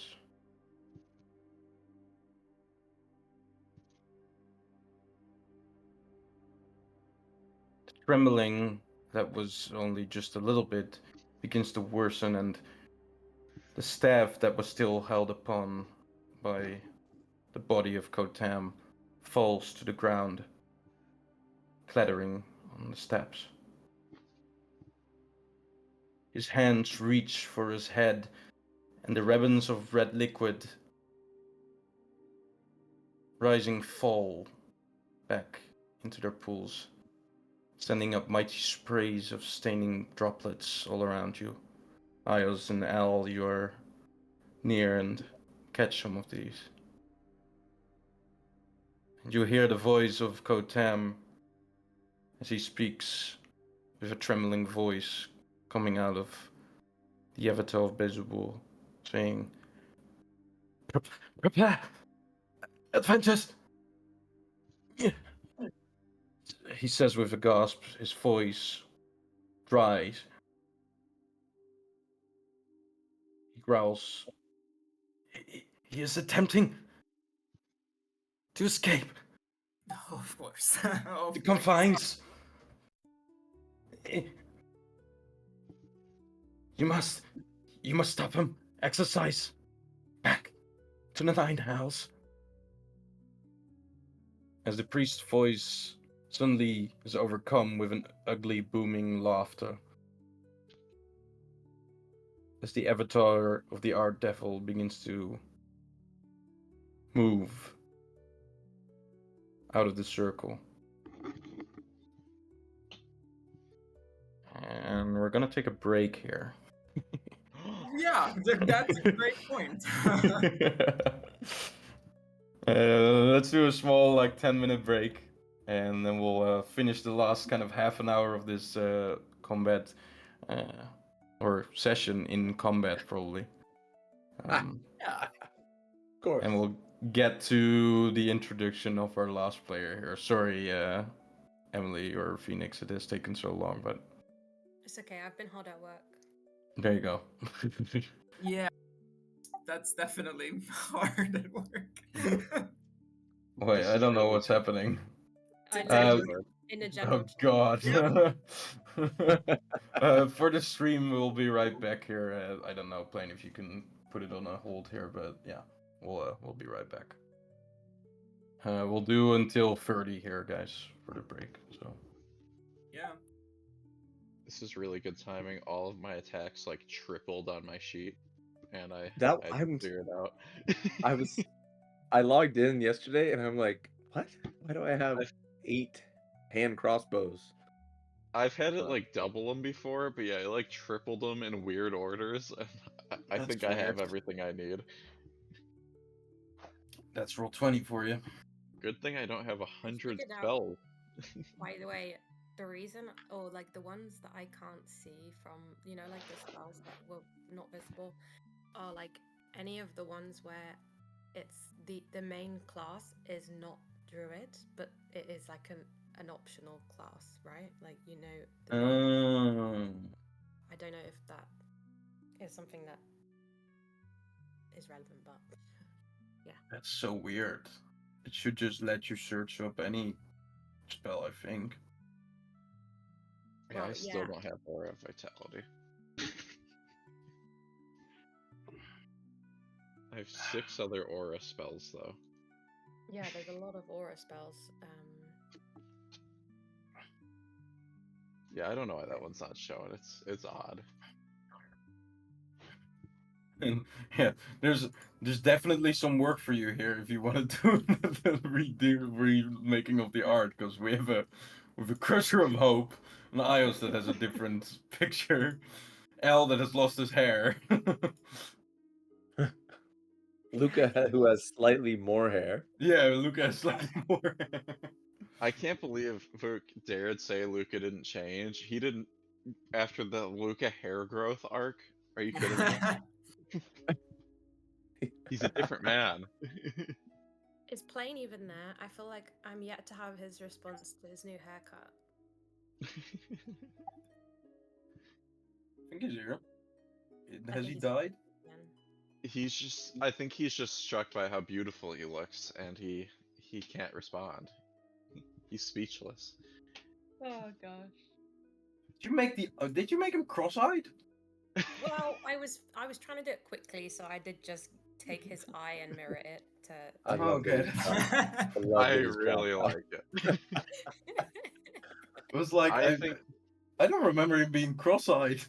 no, he's been Yeah. cross-eyed under that hood this whole time. Canon. That's why he misses so many shots. Another Ios. Sorry. It's actually crazy how much hair can change someone's appearance, because, man. It's big. Lukka took all the hair from Al. He's like got it in his bag. He's gonna make an extension. Is that a rat tail? You got a rat tail? Ew.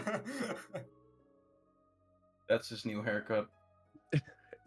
Really long sideburns and a rat tail that's braided. Yeah. pretty cool. Braided rat.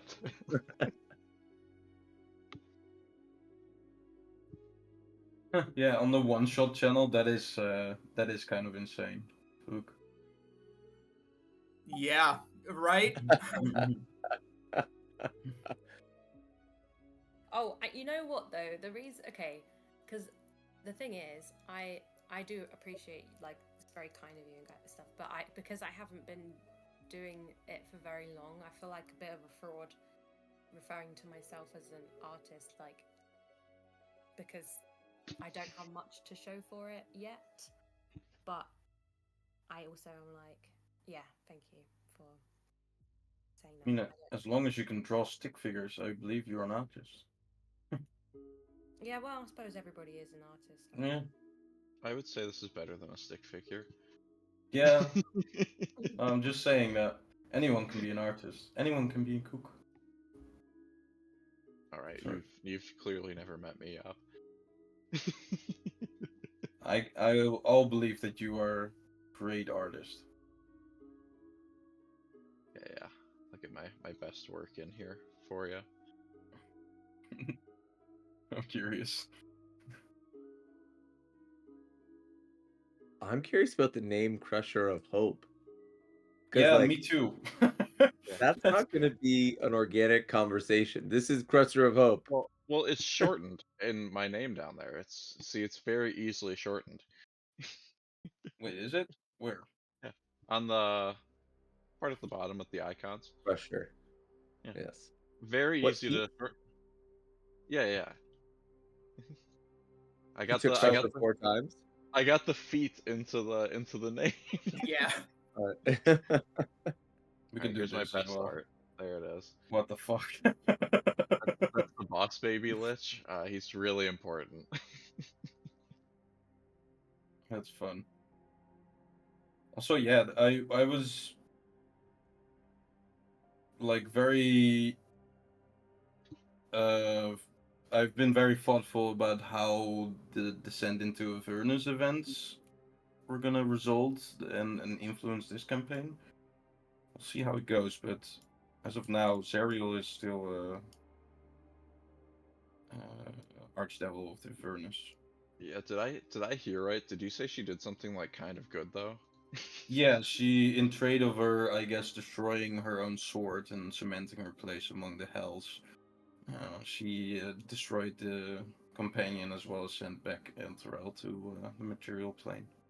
Alright, good to hear that my game is not going to be canon to this one. Good to know. Yeah, I was curious of what you would think as well.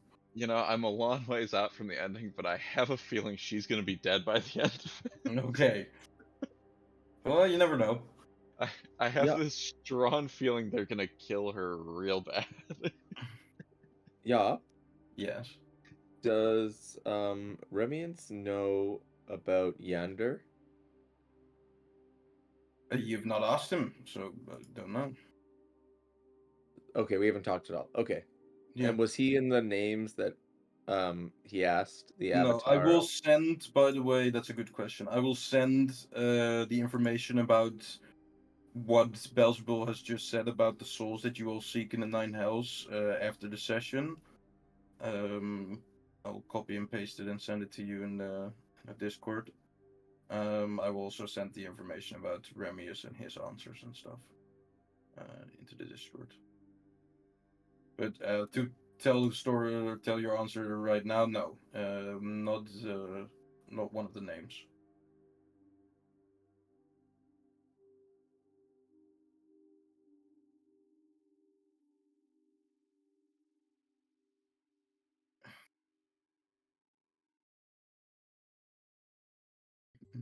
Plane, are you here or are you just dead? He's shitting again. He took advantage of his break, I think, but that's what I'm hoping. I'm here. I have confirmation that he is alive. He's here. I He's just here. answered. He's here. You okay? Are you doing okay, buddy? Yeah. That sounded good. Feeling a sounded Bloody really, Mary? really Little good. hair of the dog? No, I'm making a sausage roll. Yeah, Oh, that'll do it. That's gonna clear you up, right? Yeah.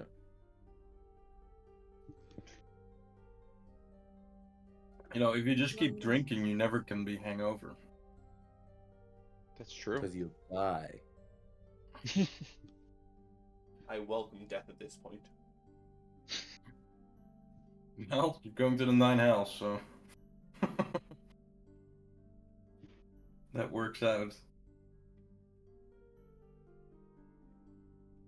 Alrighty. I'm gonna refill my water here, and we can start again. He's got 30 seconds. We're starting without him if he's not here. Alright, guys, he's gone. Let's sneak him in. Wait, why are there 2 of them now? Okay, there it is.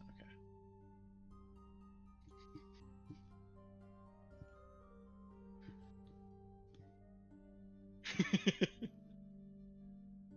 Alright, he might notice that one. You think? Yeah, that's why I brought that one in there. Guys, get rid of the giant ape. I can't believe you're just dropping other tokens in. That's crazy.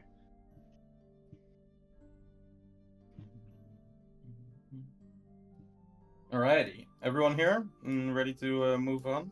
Yeah, I think we got our party all set up.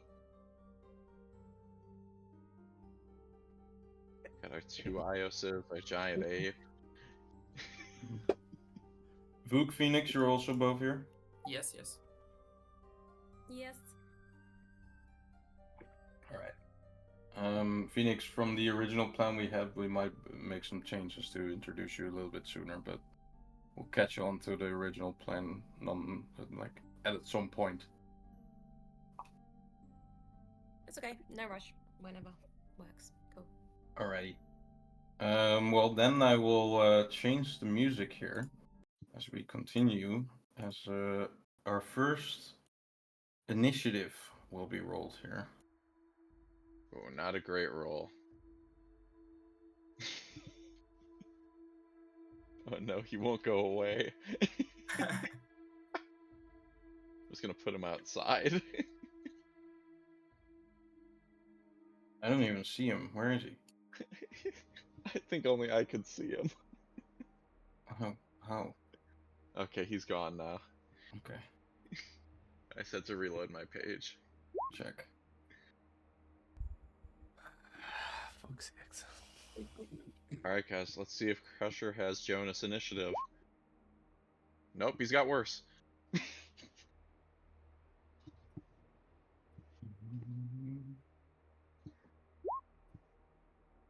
You know, 3 is somewhat kind of similar. Jonas was 10s only, so this is new. Some low initiatives except for Ios. I mean, we were really unprepared for combat. We weren't seeing this coming. Yeah, I can't believe he got through that tiny little line. Well, we don't know that it's him. That's true. It could be maybe Lucas turning on us. Yeah, true. That seems like him, honestly. Alrighty, let me quickly do this.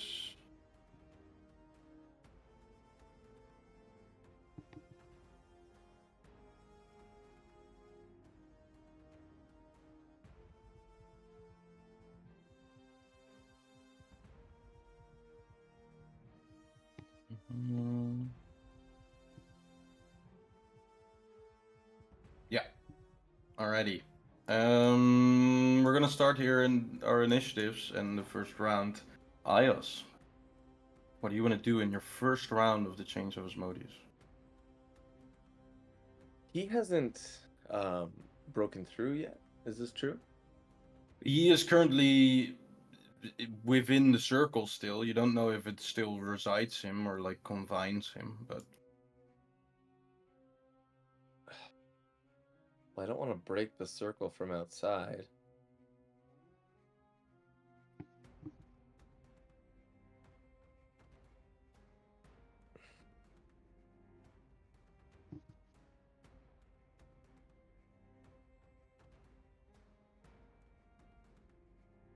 Ios will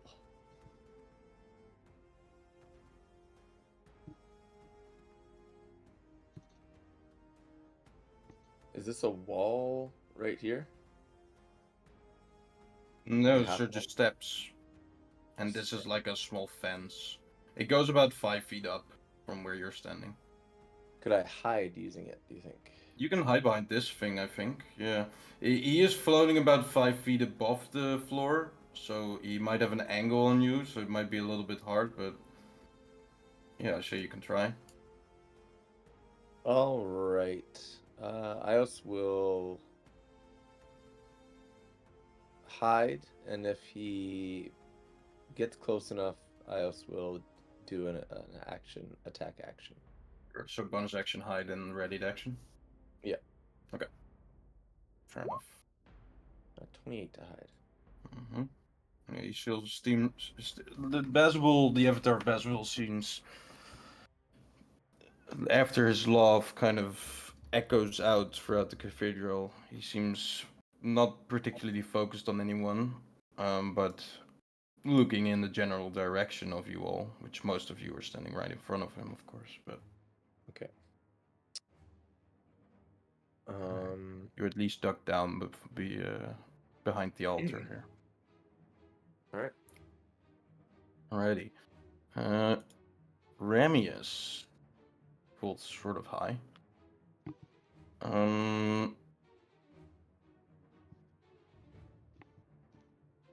He's gonna shout out towards, well, the avatar of Beelzebul, but he'll shout out, Kotam! Resist him! Don't let him free! And he will kind of make his way over towards the edge of the circle here, hold his action as well, that if he comes within his reach with any aggression, he will unleash his multi-attack on him. Alrighty. Hell.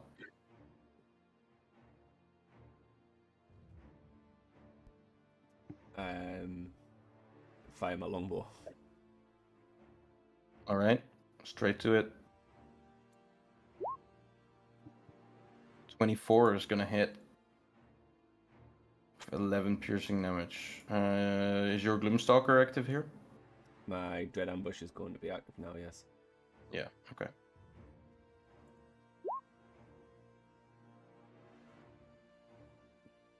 You do see that with the bow, it seems, as this is not your previous bow, it seems that the damage is a bit less.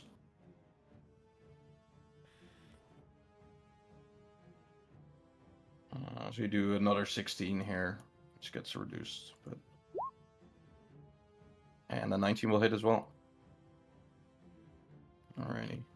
Unleashing the 3 arrows upon this devilish avatar, covered in this circle of blood. They strike him in the kind of torso that is still visible. Doesn't seem to, like I said, affect him much, but some damage is done. Anything else on your turn? No, I'm just going to end it there. Alright. Hold your grounds. Lukka. Lukka just starts quickening his pace in the space that he's in, and he's gonna do a blade song. Mm-hmm. And then he raises his hand and like lets out this silver mist out of it, and he casts aid on Ios, and he instinctually looks for Jonas, and then he remembers, You're breaking my heart. and he lets it go to Ramius. So he Alright. is gonna cast aid at 5th level, and all of you gain 20 hit points. Alright. And then he is just gonna move a little bit. Is this like a pillar? Yes, those are pillars. I didn't make them Yeah, dynamic lighting because it that's was fine. like fluttery. Yeah, that's just fine. I'll just like hide behind this like pew and the pillar. That's it. Yeah, sure thing. Alrighty, Avatar's turn. As the maniacal laughing kind of echoes throughout the cathedral, it ends at some point, and he grins towards you all, kind of sweeping across with sight of these black pooled eyes, kind of scanning you all, and says, "After what must, we now do what want." and he'll move towards over the altar here, kind of breaching the bloody circle that formed his prison just moments ago. The kind of circle as he reaches about this point seems to kind of rise up in an attempt to block him, but he kind of pulls his two hands together in a opposite way and kind of puts his nails into the blood curtain that forms, kind of ripping it apart, and a big splash of blood now kind of explodes on that point, covering Remius, a bit of Al and a bit of Ios, in even more blood as he enters through, which will trigger, I think, some prepared actions. So Ios, you can land that on, and Remius will do the same. I'm gonna make this a completed blade strike. Sure. Okay. Nice. And actually, you all might have noticed Ios doesn't have Zephyr anymore. Wait, what? Yeah, Zephyr has not been around. But Well, you can do it like this. As you kind of pull out your sword, you can describe what it looks like. yeah, so instead of pulling it out, I'm gonna use one of the free action things. Mm-hmm. Sure. And much like the first light of dawn coming over a hill, a little flash appears, and a sleeker blade, like a curved purple glowing blade, comes out, and Ios is going to attack with his new sword. I still have it classified as Ios Blade, but I'll change that. 22. 22 will hit, yes. 17 would have missed. It's a 24 actually, because you have flanking here. Oh, unreal. Doing Whoa. Bad damage. But pretty 50. Bad, 50 you is did that? 50? Yeah, And you say five that's bad bad damage? What amount to that is radiant? 6.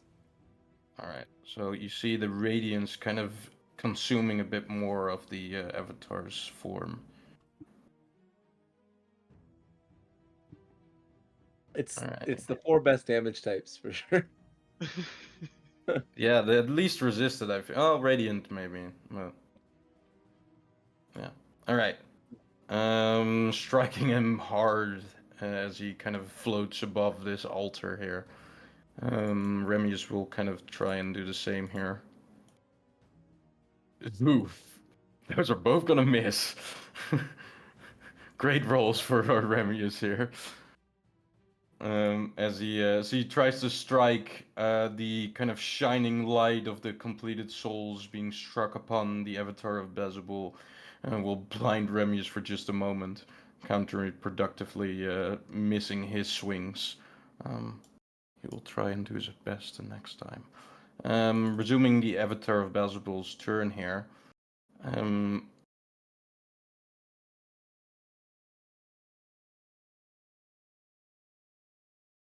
Yeah.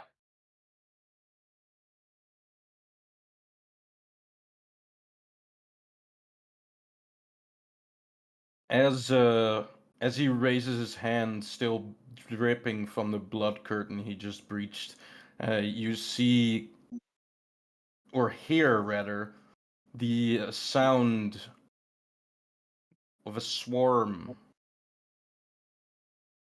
There's a loud buzzing coming from outside of the cathedral, and through the glass-stained windows,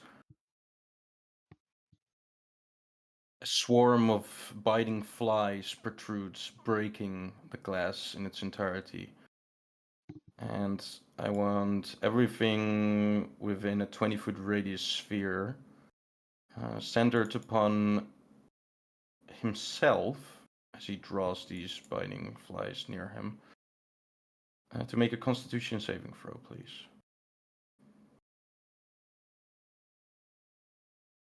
Why does it keep getting rid of my proficiencies? There we go. You know what? Screw it. Let's just What's adopt your, the roll immediately. Bardic What- is a D8. Thank you. God, I hate this Thank game. you. You have it too, Al. Yeah, but I I don't think rolled a 4.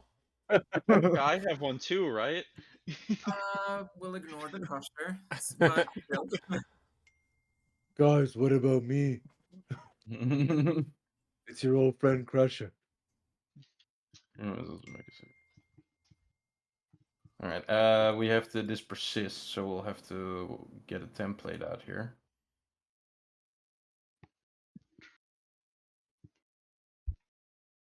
He was gonna center it upon himself, so that's there, I think.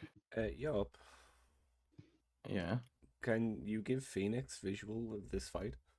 Oh yeah, that's true. Well, actually, we'll hold off for that in a moment because it's gonna change in a bit. I didn't even realize I could ask for that. I thought I just had to be creative. Well, I guess you could watch this. You could watch the stream, but Yeah, no, right. it's gonna change in a little bit here. By the way, I'm watching the stream. Why is the monkey still there? Yeah, some things just won't delete. The monkey shouldn't be there. Just needs a page to reload. Yeah. Yeah, it's not double on IOS, Jesus, and a monkey. Yeah. If you reload your page, it'll Probably go away. reload it. Yeah. I had the same problem with Jesus and double iOS. All right. So who failed that? Me. Not me. I succeeded. No, you didn't. I will cut the damage that you take. I will do a blade ward on you. Nice. On me? Did you all Right, hear you will something? still take half, by the way, even if you succeeded. So that's still 31 damage to anyone that succeeded within that radius. Wait, what? What the fuck? 33 d4. It's supposed to be 3d4. No. Oh, that's right. I'll take that. That was a really good blade war, man. Good job. Okay. Yeah, 5 damage. Wow. No, that's more like it. Great. That's funny. Thanks, Luca. As these biting flies rush through the windows, they kind of form this circle, this swarm of giant flying bites that bite all across the radius of this sphere. Anyone that is within there tries to swat them off, tries to protect themselves however they can. It still takes a good amount of damage, or even the full amount of damage here. As that will be the action of the avatar, it will stay where it's at, I think. Pressure. Okay. It would probably be smart to get out of these flies, I think. So Kotam and the Avatar are like fused together, right? They're not like Yes. two separate entities in any way. No. But Cool. he said to exercise Bazabul. I'm doing push-ups, Yop. Yeah. Do you pronounce it that way? I think you do. Yeah, no, you're right. You're right. Yeah. I'm just being a dick. Yeah, okay. It's fitting with your character. Yeah. I'm gonna move up to here. Obviously I'm not gonna run away because I'm not a coward. Alright. Starting your turn within Well, I was in it already. I yeah, have no. to end my turn in it. But I think you were where were you? You were here, right? I was in it, Yop. I took a lot of damage. No. It's something else. You were here Okay. or were you here? Yeah. I was the first one you did. I was here. Okay, then you're fine. Never mind. Okay. Okay, what do you want to So do? please don't deal more fly damage to me yet. I'll take it when my turn ends. Mhm. Well, you know what I want to do. Whack. Do I hit? No. Whack. That hits. Mhm. Cool. I'll deal damage. Is he whacking Ignore those? ignore like half of this. What's going on here? It's the 7 Folks, this and is the the first 2. session. We're figuring out our new character sheets. Oh, I know what it is. Okay. Just ignore that 8, so it's 9 damage, Okay, 9. Okay. I think. Alright. You'll take full damage from this, so that's Yeah, good. that looks right. And then I will once more whack. Don't worry, guys. I'm still a fighter. That shit's not hitting. Okay, cool. I'll action surge. Okay. Let's just start off big. Whack. Wow, great, amazing. Whack. There you go, that hits. All right. I was hoping for it. I'm gonna do 2 things here. I'm going to use Crusher to move him 5 feet back, but I'm also going to activate my Phantasmal Strike. So I'll need a Alright. Strength save from him. Sure thing. That is just a save like this. 10. 10, perfect. So he's gonna get pushed 15 feet back in total. Okay. And he'll 15 feet in also- total.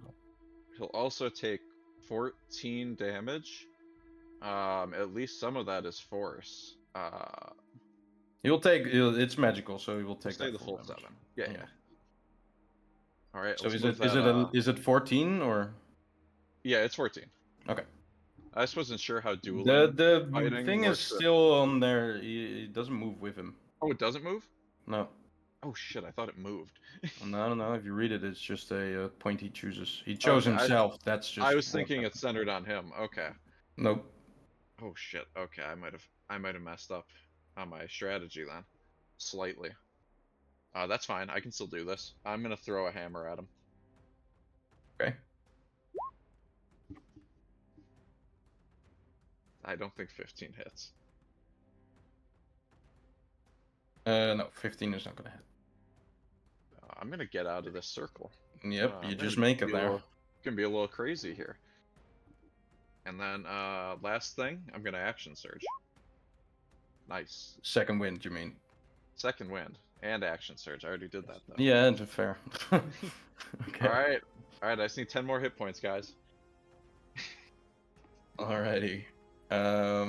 This is gonna suck, but as the first round ends here, the brightly blazed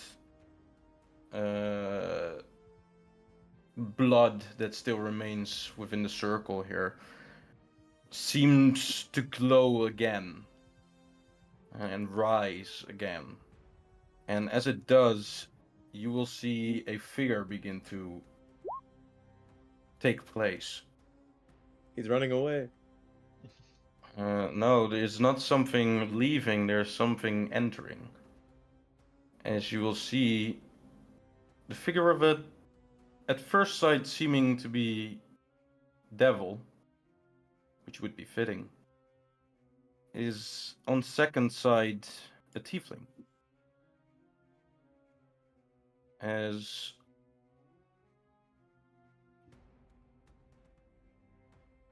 on the steps, covered now with blood, a figure appears.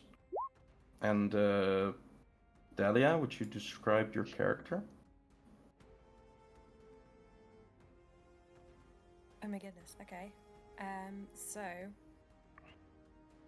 I mean, describe physically. Is that what you're asking? Yeah. They Yeah. see this. That what you would probably add is you're covered in blood as well. But other than that, just describe how your character looks. Okay. So, other than being covered in blood, she is pretty much an average height, maybe like 6'4". I can't remember. Like, well, I say average, a little bit tall, but we're including the height of the horns in that. The horns are basically like that of a ram. They kind of curl backwards behind the ears, and her skin is a pale, shiny purple color, and she has dreadlocks that are a dark purple with various beads embedded in them, and she has what looks like quite a nature-oriented outfit on and a pendant around her neck. Oh yeah, and a tail. She's got a nice long tail. And a staff that is made from bone. Alrighty. And I would also ask you to roll initiative as you're joining this fight. Oh, okay. Do make sure to select your token before you roll initiative. Otherwise, it's not gonna.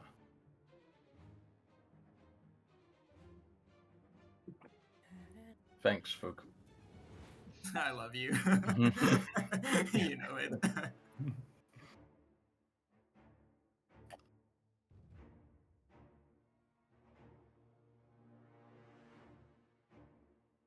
I can't. Oh, there's a the big red. yeah, you circle gotta in move the way. circle to the back. Yeah. Oh, my bad. My bad. There you go. If you get over a 24, I'm gonna freak. I don't think she will, but you never know. A natural 20, I'll say she'll be able to move. Ooh, nice. Another 9. Great. Yes. We'll figure out who's higher in dex for El, Lukka, and Dalia, I guess, once we get there. But for now, you'll enter this space here. We'll get to what the swarm does in a moment here, as it becomes your turn. But for now, you've entered this space. Ayos, you see this happen. What do you want to do? It's your turn. Ios has seen a tiefling before, Yes, definitely. and it doesn't seem like Bazabul summoned her. It looks like she originated from this circle, which, other than a zone of truth and a prison from which Bazabul just broke out of, it might be a teleportation circle as well. You're not sure, but something summoned Dalia here, or someone, or maybe she did herself. You've no idea. You just see this tiefling appear. She doesn't seem that much connected to Bazabul, and she seems well. What is your actual expression on your face? What do you? I'll allow you to describe that because it might give Ios a bit more and the others a bit more information on what to do with you. So what is your current reaction to all this? I'm fucking terrified. There you go. I think that says enough. All right. Seeing a terrified new combatant enter, I'm going to attack her. No, I'm going to. Like, Can we Ios stop is with gonna- the fucking effects, please? Well, I'm Ios I'm is gonna Thank you. ball- I'm showing a simulation of a swarm. Yeah, okay, Live great. simulation, yeah. It's really good. It's a game of Ios is- imagination playing. We thank you for your efforts, but we can know. Plain, I can't believe you're doing all of that by yourself. You know what I mean? I start Ios is perking up a gonna little run up. bit of life, add a bit of fucking Alright, entertainment. what do you want to do? What do you want to do, Ayas? Attack with my new blade. Do I hit? Solus, there you go. That was the name. 15 doesn't hit. Sorry. Can I do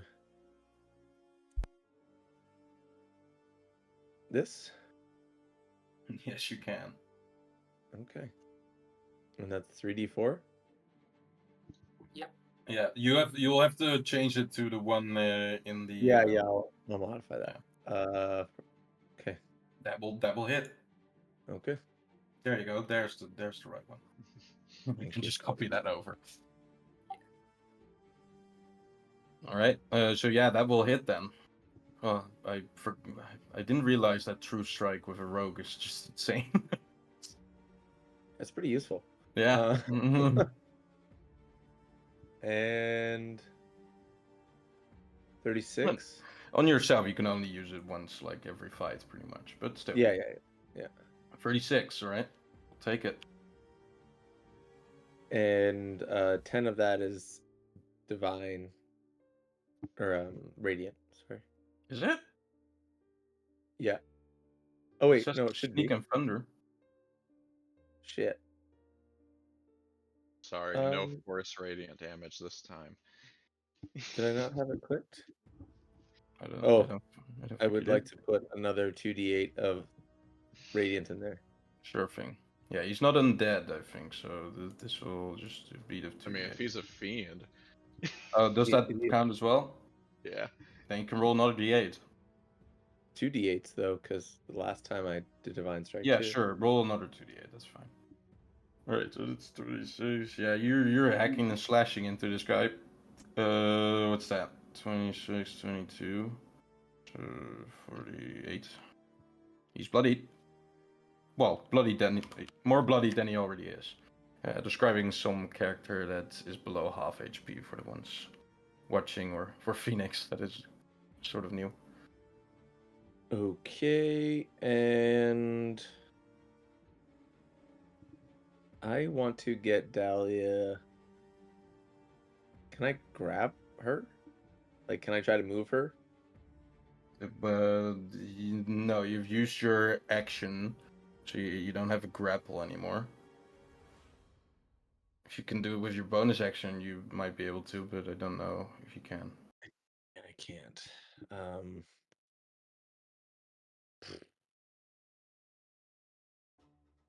so I'm just going to. Oh, go back. also, you did start within 10 feet. I didn't. Oh, you didn't? I was here. Okay, sorry, my bad. Go ahead, continue. And I'll just. As I'm running away from Dalia, I'll say, Mhm. get out of the circle. And I'll hide as a bonus action. Sure. I'm really. Alrighty. Okay. Yeah, you're pretty stealthy. As you strike with your new blade into this avatar, it kind of reeks with the radiant light as it kind of gets split open. Some of its blood splatters on Dalia as well now, as well as you yourself, and you get yourself out of the swarming flies that still surround this area. We'll get to Remius, who is within 10 feet, so we'll now be able to do this. Stench of the Slug. Any creature that starts its turn within 10 feet of the avatar must succeed in a DC 19 Constitution saving throw, or have the poison condition until the start of their next turn.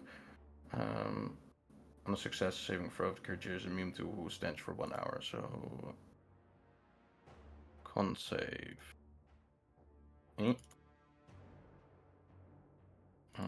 He will be poisoned for this remainder. Give him this.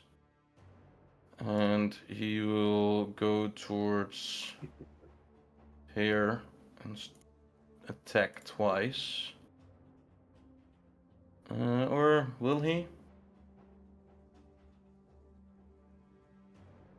No, as he has seen the radiant damage doing a number on this Bazabul, or the avatar of Bazabul, he will say, with the kind of stench now kind of creeping into his muscles and senses, he will say, if I can't hit you with my sword, I will hit you with the vengeance of my god. Helm, protect me. And he raises his sword, and a glowing kind of light will come from it. He'll point it towards Bazabul as he walks past him, and he will strike out a divine wave. Yeah, only targeting Bazabul, of course. And I need to make a con save with Bazabul. He will save. On a field save, half as much. So I'm gonna take those first 6 as the thunder, and then the other as the radiant. So he will take 6, it's 5, it's 20, it's 24 thunder damage. Oh no, wait, half because he makes it, so 12. And he will take 5.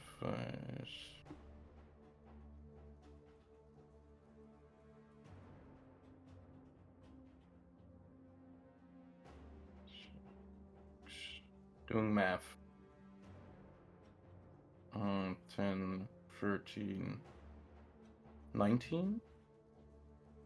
Yeah, 19 radiant damage, but that will be doubled, so, but halved, so it would be just normal. Alrighty. As this kind of wave of a booming energy that echoes throughout the cathedral will surge through it, hitting Bazabul as well. And with some more movement, he will take his steps out of the swarm. I don't. He has to make this at the end of his next turn, right? Stench. Having a poison condition until the start. Oh, he has to just make it again. Okay, that's fine. He'll end his turn there. Al. I believe you have a higher dex than Dalia. Dalia, what is your dex modifier?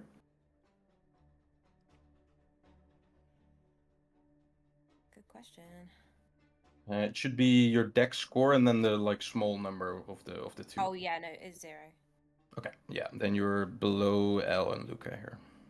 That's how we usually determine the dex kind of or the tie between initiatives by the dex modifier. L, go ahead. I'm gonna take a step back out of this swarm, and Yep. I'll just fire the bow twice at him. All right. Actually, do I want to fire the bow? Or do I want to use a spell?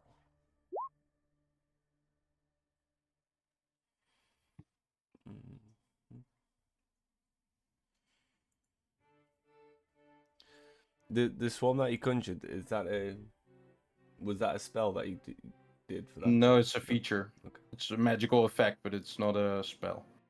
So it's not concentrating on anything. Yeah, that's fine.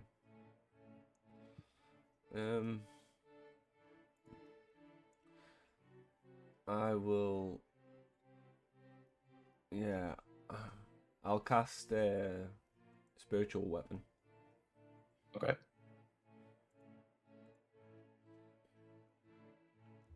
Right here. Okay. You can draw a little weapon for us there.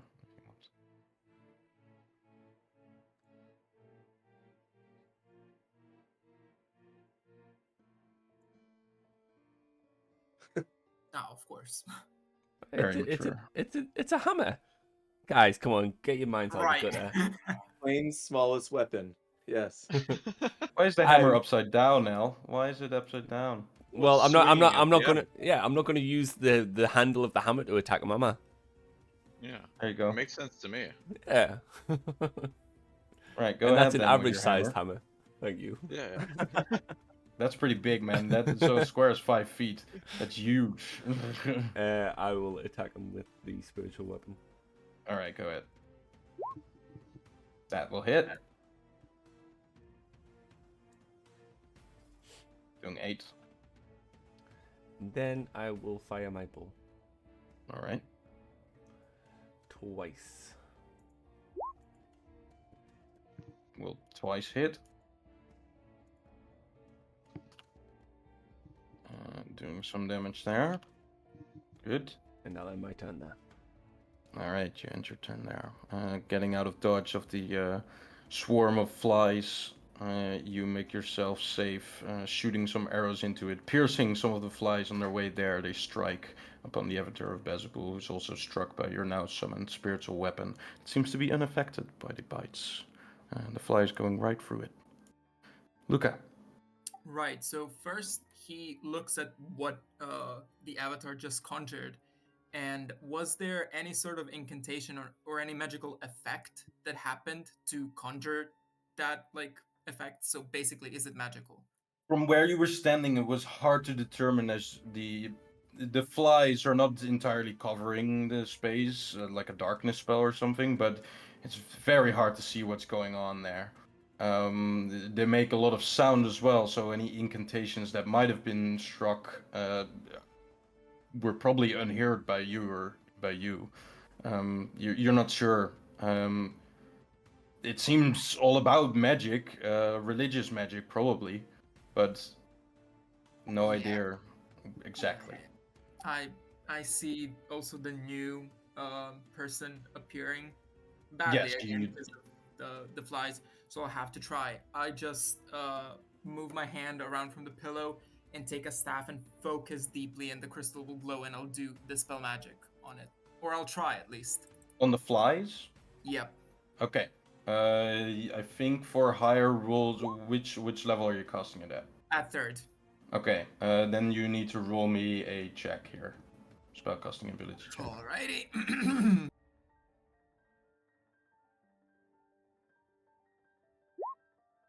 That's Okay.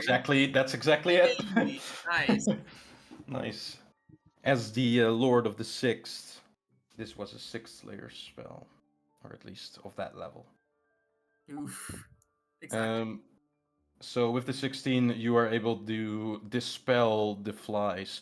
As you kind of reach your staff forward, it glows brightly, and you see kind of first a ray of magical energy kind of pierce through the cloud of flies. And as it begins to pierce through it, it kind of creates this tunnel of clearness where the flies won't budge, and then it begins to expand from that, kind of disbanding all the flies, and they begin to either fall to the ground dead or fly back through which they came, the now broken windows, and the circle of flies disappears. Nice.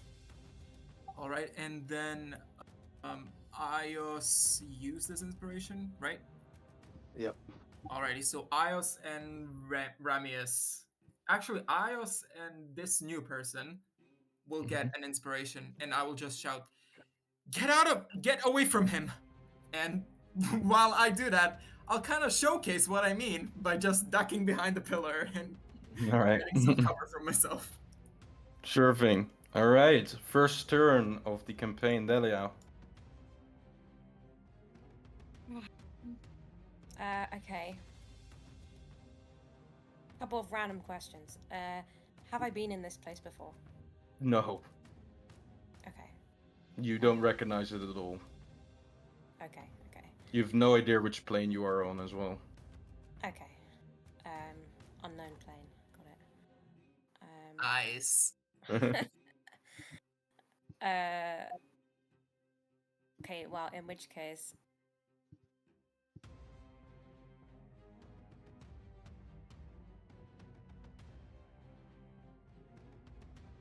You also have no idea who these guys are around you.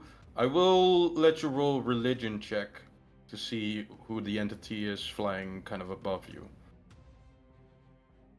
oh, I see. Okay.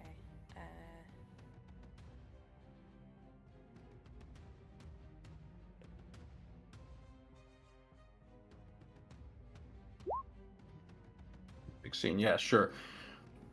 It's not so much the visuals, but it is the stench that you've heard being described. As I also want you to roll a Constitution saving throw as you are within 10 feet of Bazagul here. The Lord of the Sixth, described as its cursed form being a slug, and the wretched smell being unbearable.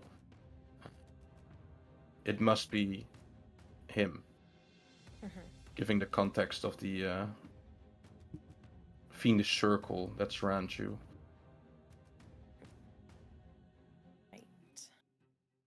Do you want me to do the Constitution now? Yes, please. You are within 10 feet. Alright, you fail, so you are poisoned until your start of your next turn. Okay. Hey, Bardic. Oh, you do have Bardic. If you want to roll that, you can roll 1d8 and add it to the 15 that you rolled now. You might get the 19 Constitution and not be poisoned. Poison condition gives you disadvantage on attack rolls. Hey. There you go. So with the 7, you have a 22, so you up that 19 Constitution saving throw easily, and you are not poisoned. The strings of a lute kind of fill the air as you are able to resist. What do you want to do? You can determine whichever square you want to be on, one of the 4 that kind of are within the circle, and from there you can start your movement. Okay. Wait, say that again. So you're in the middle of 4 squares. So you can choose whichever one you want. I wanted to you to place. Oh, to move. Okay. Yes. I wanted you to Uh, be in the middle of the circle as you were summoned, but for Okay. mechanics' sake. Okay. Sorry, my dad just came in and offered me a sandwich. Completely distracted. Okay. So let's get out of this. Get out of the way, I guess, first. Now, to do that safely, you would have to disengage or use some kind of teleportation or maybe push Bazabul away or whatever. Otherwise, you would have an opportunity attack at you if you move away from him further than 5 feet. That is. Okay.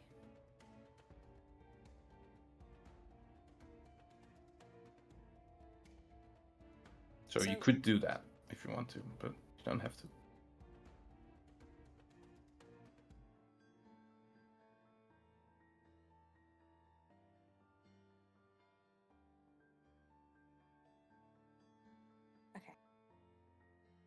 Okay. Right.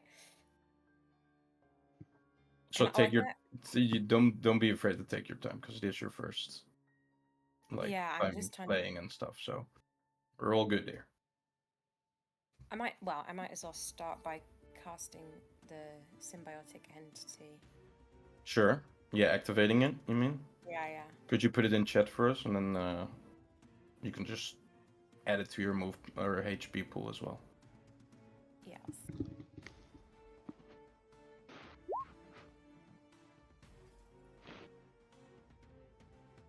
There you go. All right. So you get 44 temporary hit points added to your move pool, and you have this kind of similar to the flies, which doesn't help your story here, but similar to the kind of storm of flies. There's now a storm of spores of some sorts. This kind of dust, but more fungal-like, surrounding Dalia. Trying to surrounding kill the us. tiefling. Get her. Yeah. Yeah.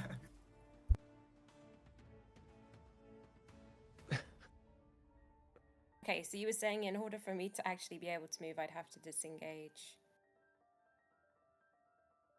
Yeah, well, but you did just spend your action yeah. activating symbiotic entity, which gives you 44 temporary hit points. So you Yeah. can just try and just move out of it. You have a good buffer now.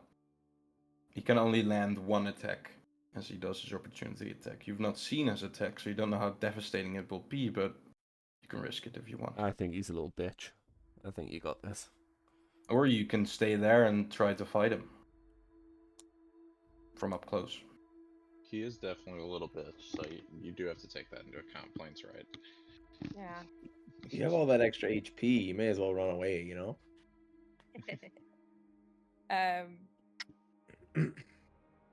Choices. Can I also? Well, actually, can I use my bonus action? For Shillelagh. Yes, you can. Yeah.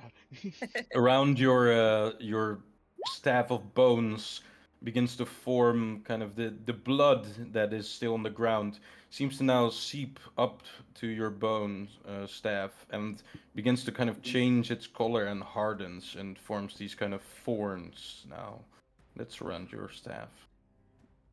You cannot, however, make an attack anymore, but because you used your action, but you have prepared yourself Yeah. when it comes. Also, yeah, if you want to still move, or at least choose one of the 4 squares where you can stand in. Yeah. Let me try and run away. Okay.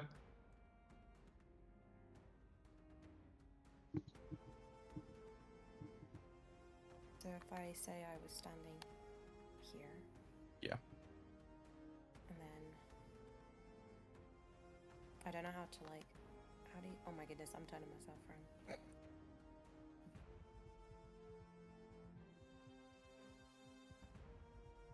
Oh my gosh. Okay, I'm using a touchpad, so can you please help me out here? Yeah, which direction do you want to move? Just ping it.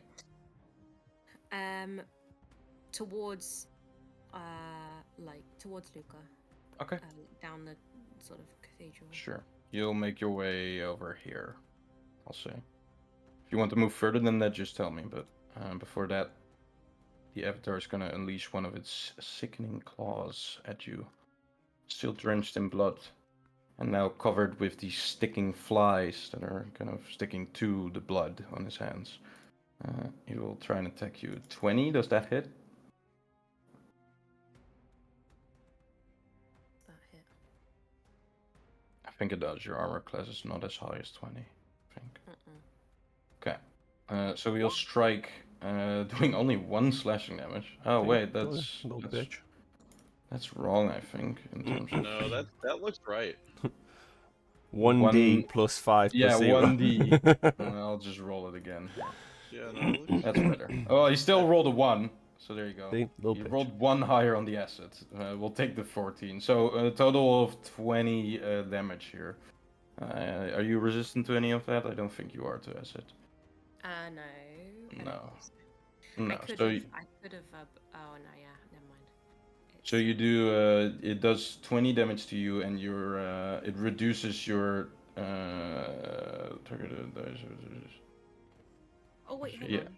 It doesn't reduce. Yeah. It reduce hit points maximum What's by the maximum? acid damage. Well, so you're 79 hit points. It's gonna be reduced by 14. Is the Can acid? I... Yeah, go ahead.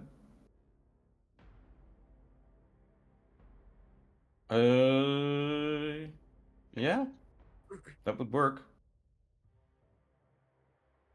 So as the kind of acid seeps through your shielding spores that have kind of formed upon your skin, giving you those temporary hit points, it seems to seep through that kind of shield of HP, and you use your reaction to cast absorb elements, kind of softening the acid seeping through, only taking 7 acid damage now. So total of 13 damage, which 7 of it's gonna reduce your or max HP. But what I would just do is retract 13 HP from your temporary hit points, because I don't think it's gonna make a difference here. Okay. Alrighty.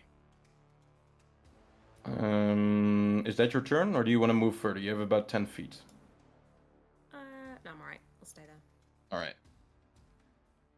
The avatar's turn.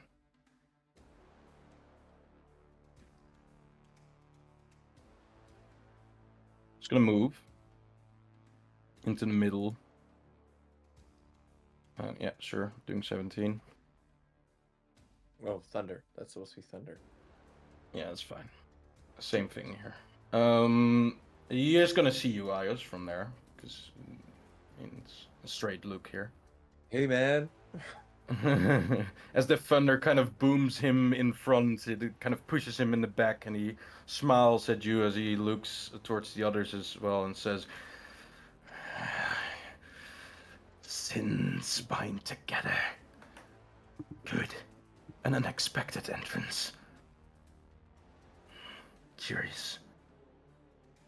I will punish all of you nonetheless. Your souls will be that of Beator."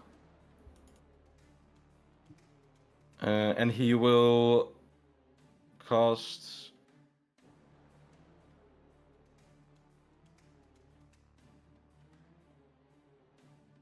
Yeah. He will cast another... Well, not another spell, but another feature. From his body, a caustic slime will begin to emanate, and anyone within a 25-foot radius, which I think is most of you, just about reaches this border here. So Crusher and Lukka are not affected by it, but all the others are. The avatar causes caustic slime to emanate from itself, covering a 25-foot radius circle. Each creature within the slime must succeed a DC 19 dexterity saving throw or have the grappled condition. Escape DC 17. A grappled creature takes 6d6 acid damage at the start of its turn. So that acid damage is not going to be... Wow! Holy shit, Ayos. That acid damage is not going to be at the moment. It's only going to be if you feel this. You still had your Bardic Inspiration? Lukka gave me another one. Oh, Yeah. he gave you another one. Okay. Whenever Crusher is close, he gives me a Bardic. Sure thing. Alright, I want Dalia L and Remius. I'll roll for him. To also roll a dexterity saving throw, please. Remius is very good at these, yeah, of course. Does he have his Bardic Inspiration still? I think he does, right? Yeah. Whom? Did Remius get in Bardic Inspiration? Maybe not. No, he didn't. He got Okay. 8. Okay, that's fine. Alrighty.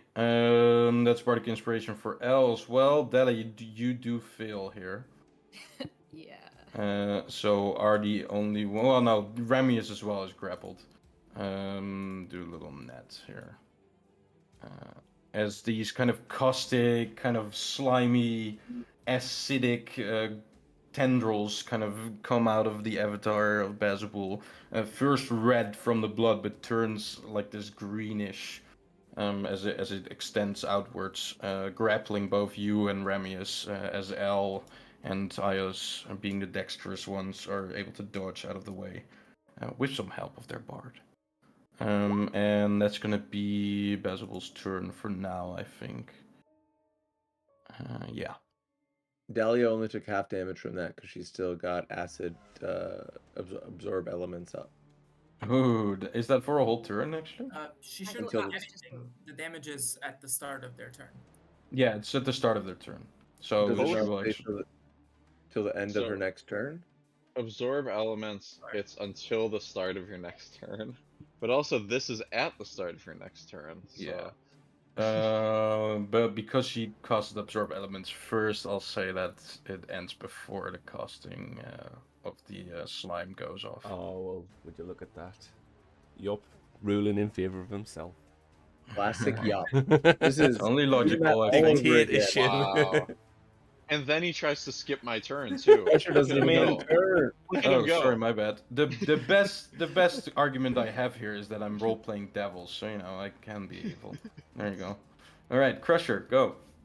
All right. Well, yep. Thank you for moving him closer to me. I was gonna have to put a lot of work into getting to him.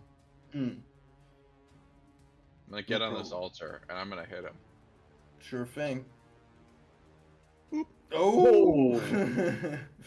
So we have a thing called brutal criticals, which means the first roll of this, whatever this critical roll is going to be the max amount of damage that the dice can do. So go ahead. So actually, that 6 is a 13. Yeah, that's really good. So there you go. There's your brutal criticals. So what's that? 13 plus So 4. 19, Yeah, yeah. 19 damage. Okay, good. You want to Not move him bad. or? Hey, no, I'll keep him right where he is. Okay. Team, you all have advantage on your attack rolls against him now. I don't want advantage from you. Well, you're gonna get it. I'll cancel his crit. wait, can I do Sentinel at Death Store? Fuck up. That's fucked up. 60 will miss, 28 will hit. Well, it's a 25, so. Oh, you will also have advantage. So yeah, Oh, yeah. then both will hit. Just gonna give you a little. That's funny because that first attack gets him down to 1 HP, and then that last attack is gonna do it. How do you want to exercise this this avatar of Bazabul? What's he made of? He's made of blood. Blood and the armor of Kotem, or at least like kind of a visage of what it was.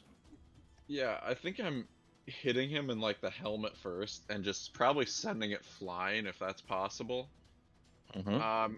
And then from that point on, it's going to be kind of hard to see for the rest of the group, as there's just going to be a fountain of blood spraying up around him as he's going to keep swinging until there's not a whole lot left there.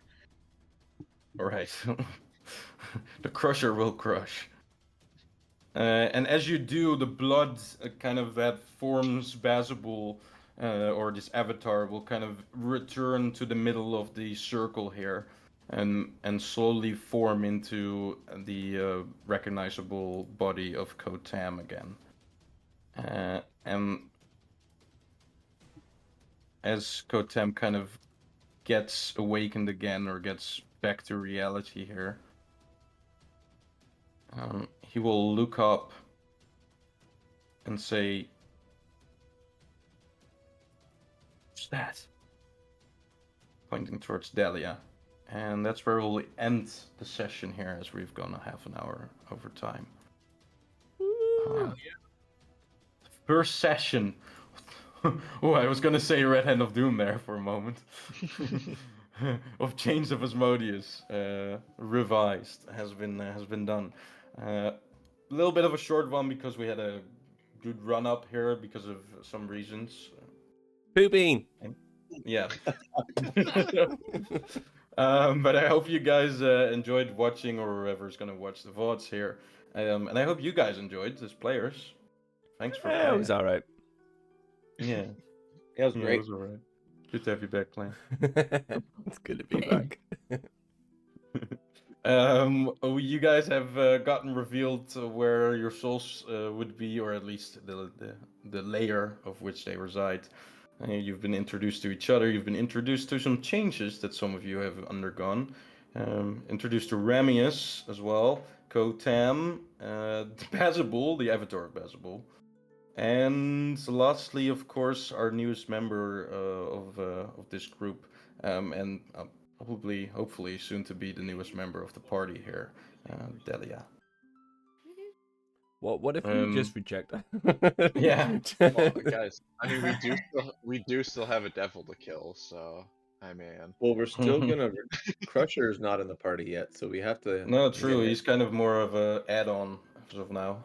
I mean, just you vibing. guys you can kill me if you want, but I mean, not that I'm saying anything, but you know, Oh. that we're it's just not gonna find you necessarily again. it's not gonna be in your favor. Let me just put it like that. All right. That's gonna be it for this session and for the stream.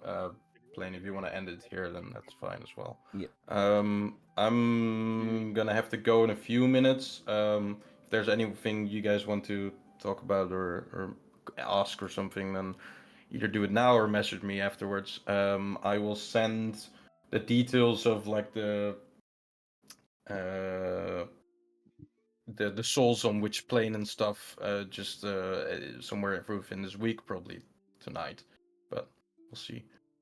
And we'll see you guys next week, all of you watchers and players. I think, right? We're all good for next week. Yeah, I'm good. Yep. Oh yeah. All right. Phoenix as well. Yeah. No. I'm Okay. going to be okay. No, I it's fine. It's a similar situation to the other week because I have to leave at like 5:30. That's fine. We're not in a Hopefully hurry. it'll be all right. Yeah. Yeah, we'll be good. All right. That's it. Bye, guys. I hope you guys enjoyed. Later. I think Yeah, I think we did well. Lot to unpack, of course, in the first session always, but some roleplay, some combat, some exploration. So I think we did good. Also, apologies, Phoenix, for introducing you so late, but I couldn't No, find no, a it's good fine. moment here, so I It's picked this fine, one. it's fine. Exciting. Hmm. Yeah, and we'll see if next session we can well get to know our new character a little bit as well, but also find a way to the Nine Hells. Yes. Now that we've got the information. Hey, I'll see you later.